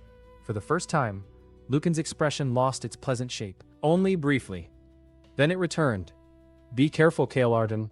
Invulnerability can teach a young man that consequences belong only to other people. Kael thought of Lyra's bleeding arm in the Valen sink, Mira's injured leg, the 3 soldiers killed by dragonfire. I learned the opposite. That evening, Saren Dor sent word that the Royal Review had found altered mission records connected to several low-rank casualties over the previous year. Her commission carried a provisional crown warrant. If she personally confirmed deliberate falsification or destruction of protected records, she could order immediate detention and let the capital court review the arrest afterward. She wanted Lucan's full archives sealed until investigators arrived from the capital. Before dawn, the guildmaster activated the first step of his answer. The first step was fire. Kael woke before sunrise to someone pounding on the front door of the small rented house Last Line had begun using as a base. Nico was already in the hallway, wearing one boot and carrying a knife in each hand. Mira came down the stairs behind him, with her green braid loose over one shoulder. Lyra opened the door from the side rather than standing in front of it. Saren Dor entered. Her white military coat was wet from rain. 2 royal soldiers waited outside. The guild archive is burning, she said. Kael was fully awake after that. Saren explained while they moved. Asterfall's guild records were stored in a warded basement beneath the central hall. The fire had started inside the sealed section containing high-risk mission approvals. City watchmen had been denied entry because Lucan's private guild guard claimed the building was under emergency lockdown. One archivist escaped through a maintenance passage and told Saren that men loyal to the guildmaster had entered with oil and destruction charms shortly before the fire. Among them was Garrick Vane. The streets around the guild square were already filling when Kael arrived. Black smoke leaked from vents near the base of the hall. Guild guards had formed a line across the front stairs. Their captain announced that volatile magical records were burning, and nobody could enter until the internal suppression system finished its work. Nico smelled the air. That is lamp oil. Saren stepped forward and presented the crown seal on her coat. The captain refused her anyway. Lucan Voss had invoked the guild's regional emergency charter. Until the crisis ended, he claimed internal authority over the building. Saren's expression became very cold. That charter does not supersede a royal preservation order. The captain said he was following instructions. Kael looked at the smoke. How long until those records are gone? Nico estimated minutes for paper, longer for rune tablets. Not long enough to argue about jurisdiction. Kael walked toward the guard line. The captain warned him to stop. Kael kept moving. 4 guards lowered spears. He told them he had no intention of hurting anyone. Then he placed both hands around the first 2 spear shafts and continued forward. The points pressed into his chest. Damage received, 0. The guards pushed. Kael's strength was now 39 after the dragon levels and assigned points. That did not make him stronger than 4 trained adults working together, but he did not need to protect himself from their weapons. He stepped between the spearheads, caught one shaft under his arm, and turned. The first guard lost his grip. Kael used the stolen spear horizontally to move the line aside like a gate. The captain drew a sword. Lyra put an arrow into the ground between his boots. Nobody needs to die for Lucan's paperwork, she said. That broke the moment. Several guards lowered their weapons. They had seen the dragon battle. More importantly, they could smell the same oil Nico did. The captain did not surrender, but he stopped ordering an attack. Kael entered the guild hall with Last Line and Saren. Inside, the building looked abandoned. Tables had been overturned into corridors to slow movement. Doors to the lower archive were locked with guild command seals. Nico knelt at the first seal. 3 minutes. Kael touched the iron door. How much is the door worth? Less than the evidence. Kael kicked beside the hinges. The first strike dented the reinforced frame. The second tore one hinge partly free. His defense did nothing for his offensive power, but weeks of levels and training had changed what his body could produce. On the third strike, Lyra drove an arrow into the warped locking plate. Nico inserted a pry bar through the gap. Together, they forced the door open. Smoke rolled up the stairwell. Mira covered her mouth with cloth. Saren handed Nico a filter charm. Kael simply descended. The archive basement had stone walls and narrow aisles full of cabinets. Fire burned in 3 separated places, which confirmed immediately that this was deliberate. Orin Pike stood near the central shelf, with both hands glowing red. C. Lamar was hauling sealed document boxes toward a furnace chute. Garrick Vane waited beside them. For several seconds, nobody moved. Garrick looked older than he had 3 weeks earlier. Not physically. His red hair was still carefully tied and his bronze armor still polished. The confidence around him had thinned. He had watched Kael survive a dragon. The hierarchy that once made him feel untouchable had changed too quickly. Sayla looked less certain than Garrick. Lucan had promised all 3 of them restored licenses, protection from the old ruin inquiry, and payment if they carried out an emergency destruction order he claimed was lawful. Saren's crown seal had made that promise look much less safe. "You should have accepted the contract," Garrick said. Kael glanced at the burning shelves. "You should have learned to destroy evidence before witnesses arrive." Saren ordered all 3 to surrender under crown authority. Orin answered with fire. He swept one hand across the aisle and sent a wall of flame toward them. Kael stepped in front. 0. His coat began smoking. Mira pulled Saren and Nico behind a stone cabinet. Lyra returned an arrow through the flame. Orin barely raised a ward in time. Kael walked forward inside the fire. Orin's face changed. The mage increased the spell. The flames around his body brightened from red to white at the center. 0 damage. His coat gave up completely along one sleeve. Kael reached Orin and punched him once in the stomach. Orin folded and hit the floor. Kael stamped out the burning edge of his own shirt. "I liked this one." Sella attacked from the side with her spear. She was still D rank and far more skilled than Orin in close combat. She did not waste time trying to pierce Kael's body. She hooked his ankle and used the spear shaft to throw him against a cabinet. Kael hit metal. 0 damage. Sayla turned immediately toward Saren. That was a better tactic.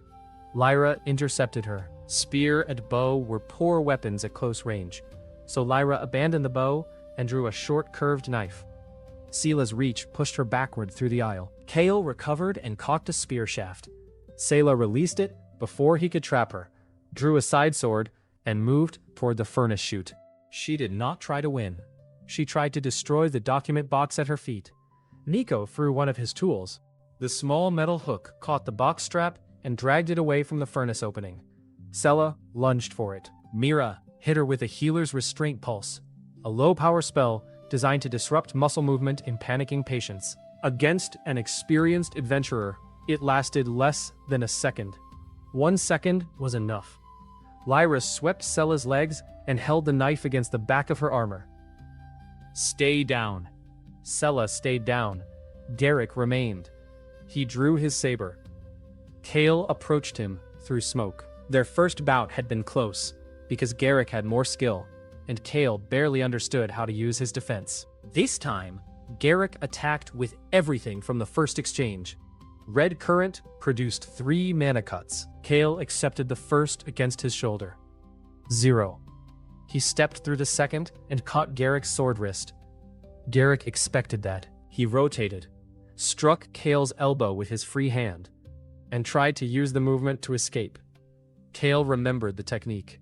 He did not resist the rotation. He followed it, moved behind Garrick, and drove a knee into the back of his thigh. Garrick dropped to one knee. He rolled and cut upward. The saber struck Kael's throat. 0 damage. Kael seized the blade itself with one hand. Garrick pulled. The edge could not cut Kael's palm. 3 weeks ago, Garrick had enough strength to wrench the weapon free. Now Kael's strength had nearly tripled. The saber stopped. Garrick looked at their locked hands. He understood before Kael moved. Kael twisted the blade sideways until Garrick's grip broke, tossed the saber away, and hit him once in the jaw. Garrick staggered. Kael hit him again in the body. Garrick fell against the cabinet.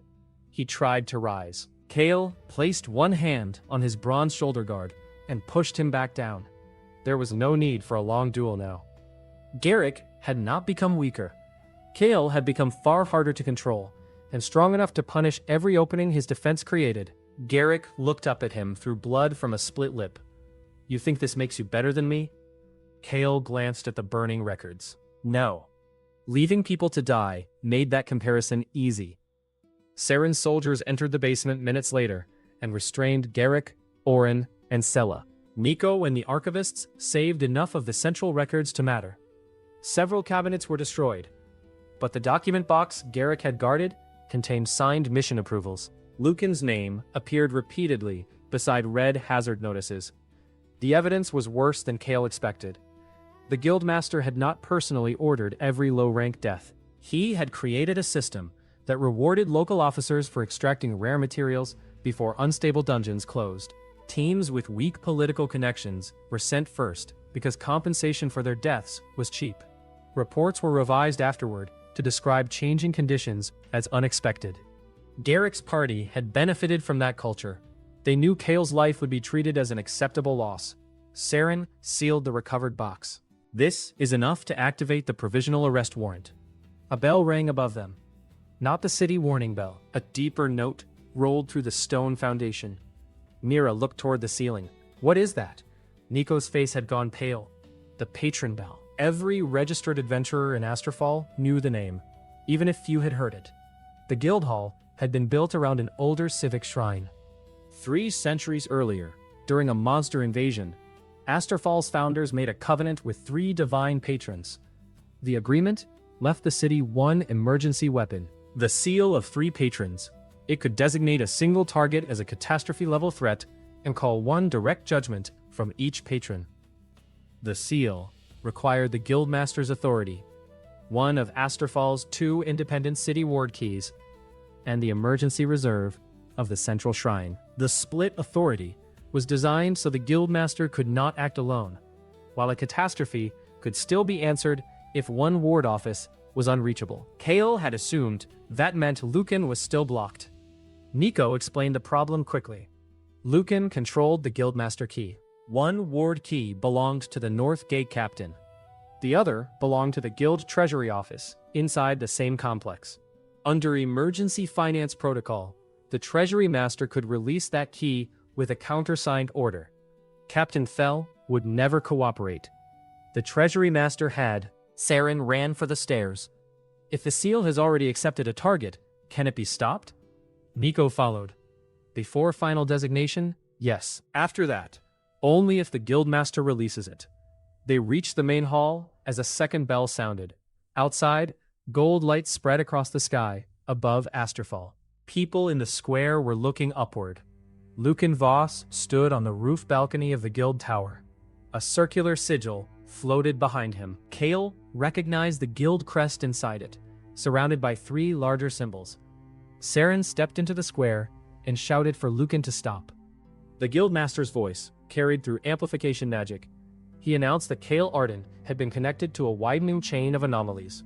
An impossible defensive trait appeared in a previously unremarkable F-rank adventurer as an unregistered anomaly.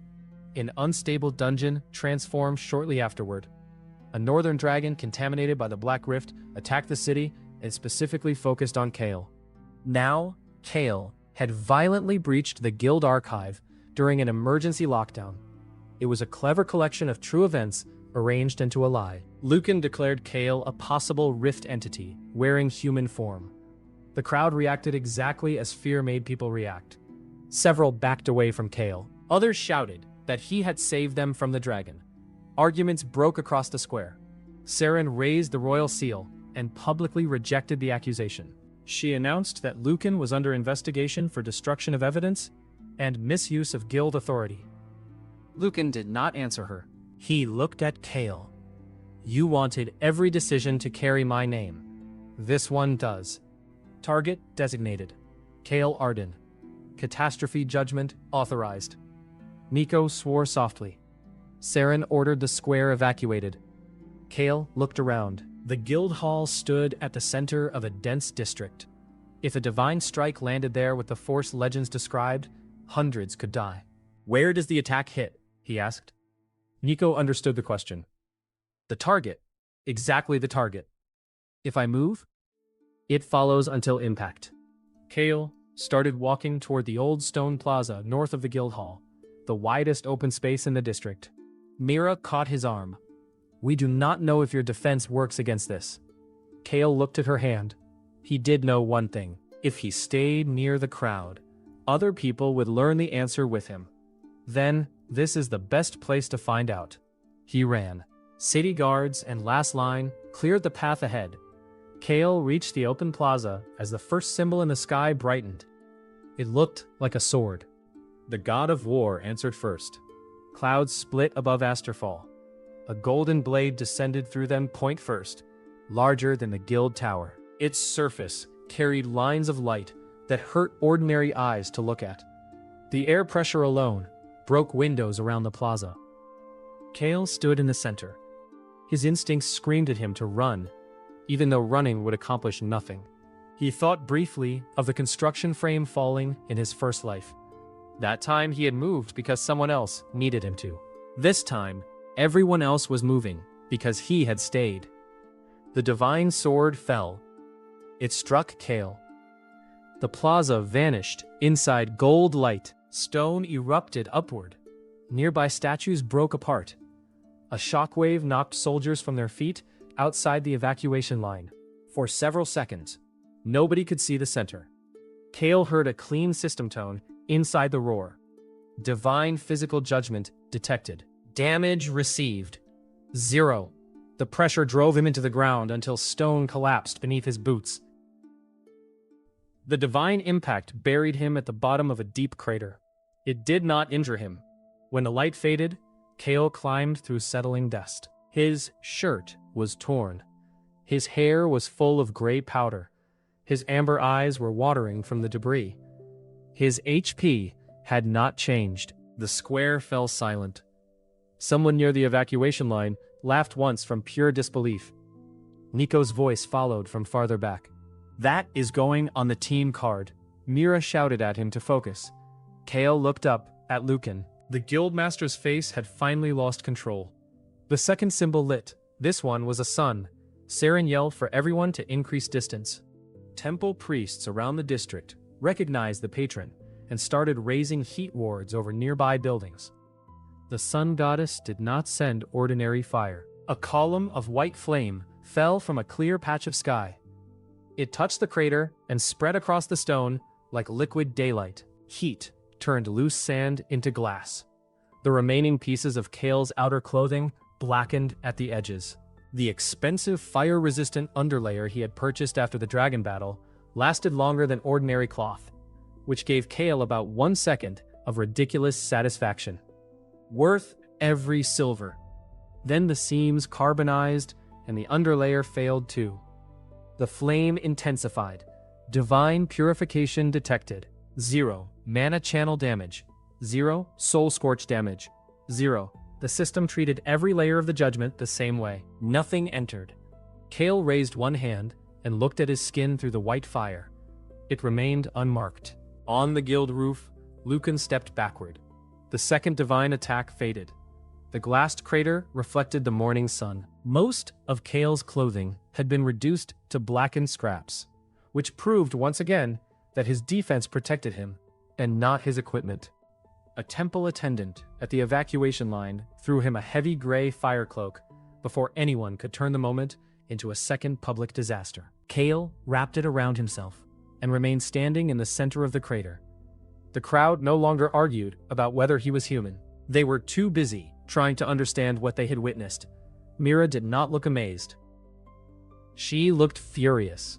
Kael knew that expression. She was already calculating how much his clothes would cost to replace.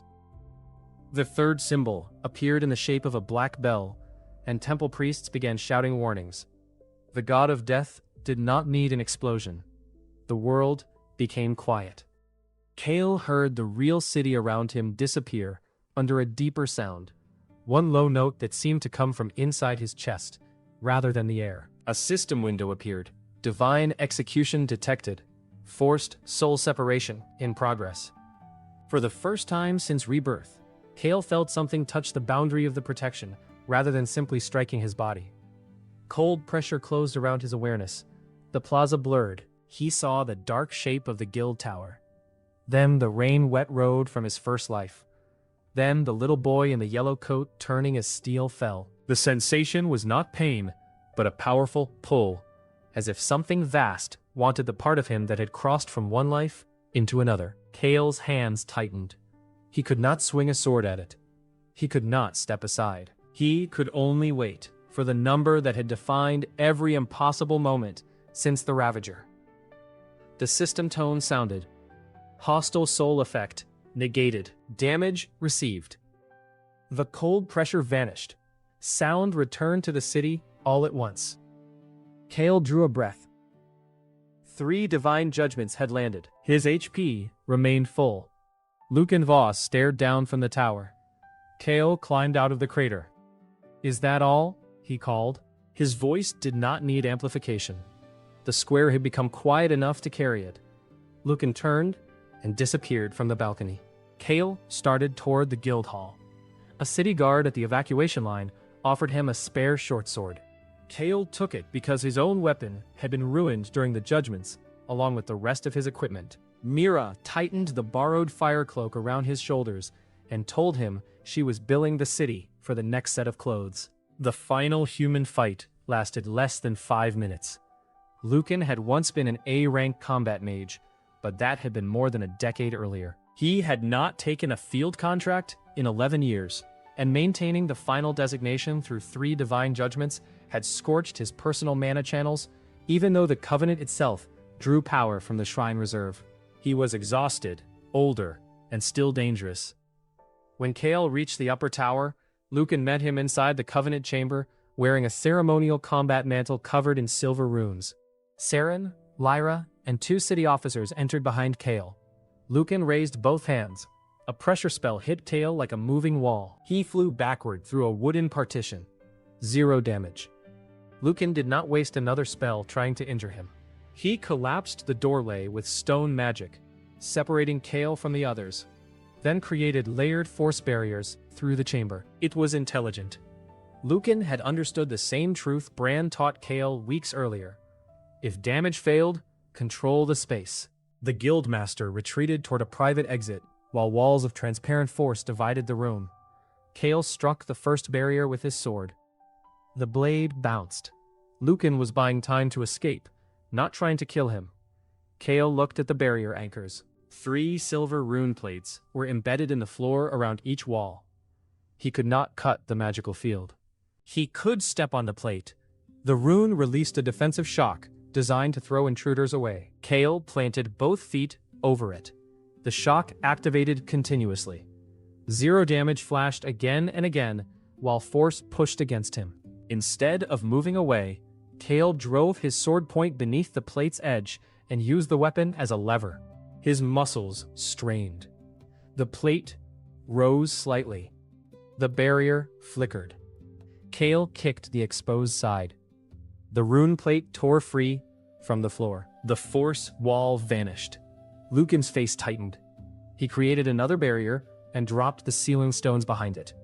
Kael walked through the falling debris. 0 damage. A slab pinned him from the waist down. That stopped him. For several seconds, Lucan gained distance. Kael could not simply ignore weight. He tested the slab. Too heavy. Then he noticed a support column cracked by the earlier pressure spell. Kael reached sideways, hooked his belt around a broken decorative iron bar, and used it to drag himself enough to shift the slab's angle. The stone rolled several inches. He pulled one leg free, then the other. By the time he stood, Lucan had reached the private stair. Lyra's arrow came through the broken doorway behind Kael and struck the stair frame above Lucan's hand. Saren had found another route around the barrier. Lucan turned. Kael closed the last distance. The Guildmaster released a concentrated force blast directly into Kael's chest. It shattered the wall behind him. Kael remained on his feet because he had braced against the stone threshold this time. 0 damage. He grabbed Lucan's casting wrist. The older man used a trained joint escape and nearly slipped free. Kael changed his grip the way Bran taught him. Lucan struck his throat with the edge of his hand. 0. Kael stepped inside, trapped the arm against his body, and swept Lucan's leg. The Guildmaster hit the floor. Kael put a knee beside his shoulder and held him down. Lucan's mana mantle sparked uselessly against Kael's skin. Saren entered with the city officers and read the now active provisional arrest warrant aloud. The charges included destruction of protected evidence, fraudulent mission reporting, misuse of emergency authority, endangerment of civilians, and illegal activation of a divine catastrophe seal. Lucan stopped resisting before she finished. The fight was over. Nothing interrupted the arrest. The Covenant had spent its power on the 3 judgments, and Lucan had no rescuer waiting beyond it. He had spent years making other people absorb the risk of his decisions. When his control collapsed, his final choice carried his own name and his own consequences.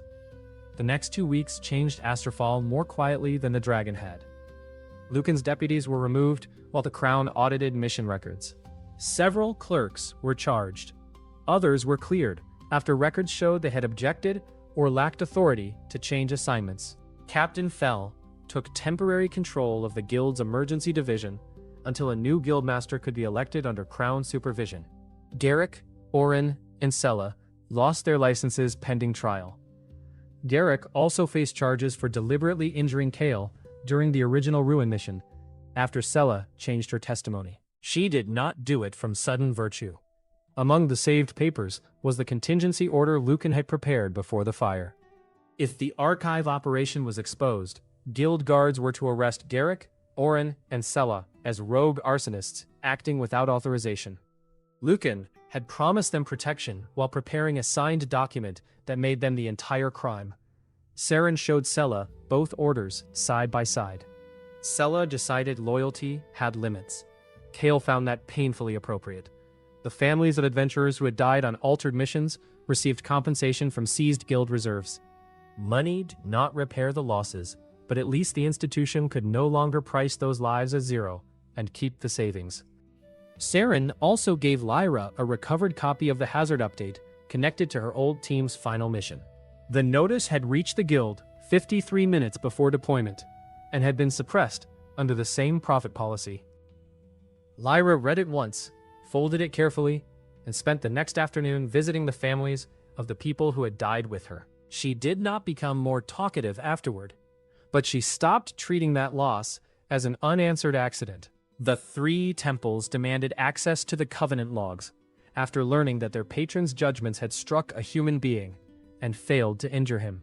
The Crown refused to publish Kael's exact defense value and classified the diagnostic records, while theologians argued over whether the failed judgments said anything about Kael at all, or only about Lucan's misuse of the Covenant. Foreign trade houses began sending cautious inquiries anyway. The spent seal of 3 patrons created a more immediate problem. The Shrine Reserve would need decades to recover naturally. Asterfall had used its catastrophe weapon on 1 man, and now had no divine emergency strike available, while the Black Rift was expanding in the north. The Crown assigned 2 additional B-rank response teams, portable ward batteries, and a company of soldiers to the city, until a replacement defense plan could be built. Last Line received formal independent team status. Kael's overall guild rank rose to C based on accumulated mission performance, dragon contribution, and the royal review of the Valen rescue. His defensive classification was listed separately as unmeasurable. The evaluator had tried to write S rank. The measuring crystal broke before providing a value. Bran kept the pieces on his desk because he found that funny. Kael continued training. That surprised several people, who assumed surviving 3 gods meant he had completed adventuring. Bran explained the flaw in that reasoning by throwing Kael across the training yard 3 times in one morning. "Your defense is still better than your feet," the veteran said. Kael stood and brushed dirt from his new coat. "The gods had worse footwork than you." "The gods did not need footwork. Then I chose the wrong opponents." Mira divided her time between the guild infirmary and Last Line. She refused Kael's offer to pay her a fixed salary, until he agreed that medical decisions during missions belonged to her. Lyra became the team's formal ranged captain, a title Nico claimed she invented so she could order everyone around. Nico became responsible for logistics, traps, route planning, and telling Kael when an object was too expensive to test by touching it. He failed regularly at the last responsibility.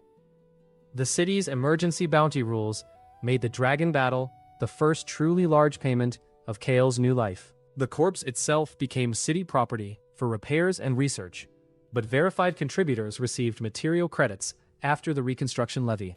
Kael's recorded 34% contribution, the Northgate defense bonus, and his share of recoverable dragon material came to 68 gold after fees.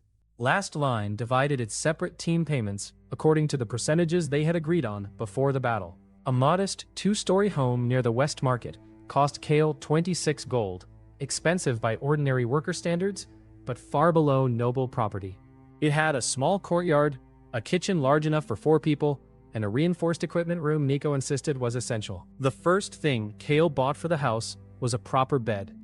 The second was a locked cabinet for emergency savings. He stared at the 20 gold coins he placed in that cabinet, and left the rest liquid for team equipment and living costs. Then, he took 1 coin from his spending purse and used it on a ridiculous imported coffee machine powered by a heating rune. Mira found him reading the instruction sheet the next morning. Was that necessary? Absolutely not.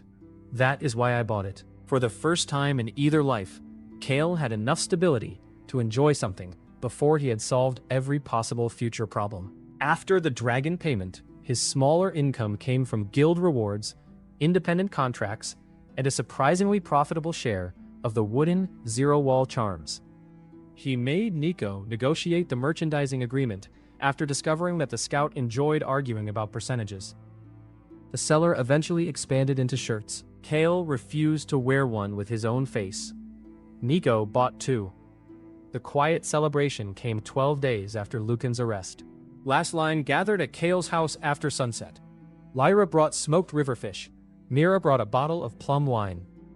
Nico brought nothing useful, and claimed his presence was the entertainment. Kael roasted meat in the courtyard, while the city bells marked the evening hour. The evening passed with no emergency, no injured visitor at the door, and no new hole in the roof. Kael considered the calm suspiciously luxurious. She offered a toast to the man who had been bitten by a ravager, poisoned in a mine, crushed by stone husks, swallowed by a rift stalker, chewed by a dragon, burned by a goddess, struck by a war god, and personally rejected by death. Nico added that Kael had also survived guild administration, which might be the more impressive achievement. Kael looked down at his new dark coat. Nico had reinforced the seams. Mira had insisted on fire-resistant thread. The tailor had charged a painful amount. "I would like to toast the first set of clothes that survived an important battle," Kael said. Lyra pointed at the repaired sleeve. "The archive fire took part of it. It survived enough of the battle. Do not ruin this for me." The knock at the door came after dessert. Everyone at the table looked toward it. Kael sighed.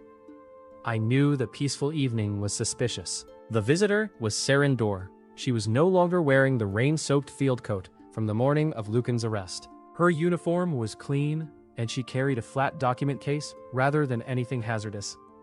"This can wait until tomorrow," she said after seeing the table. Kael looked at the crown seal on the case. "You came to my house after dark with official paperwork. That is already dangerous enough. Sit down."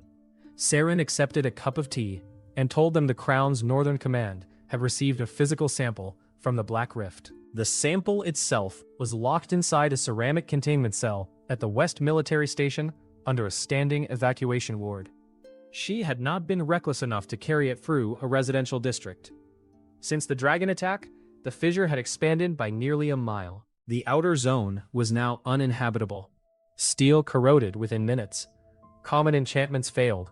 Living creatures suffered tissue decay, even through protective wards.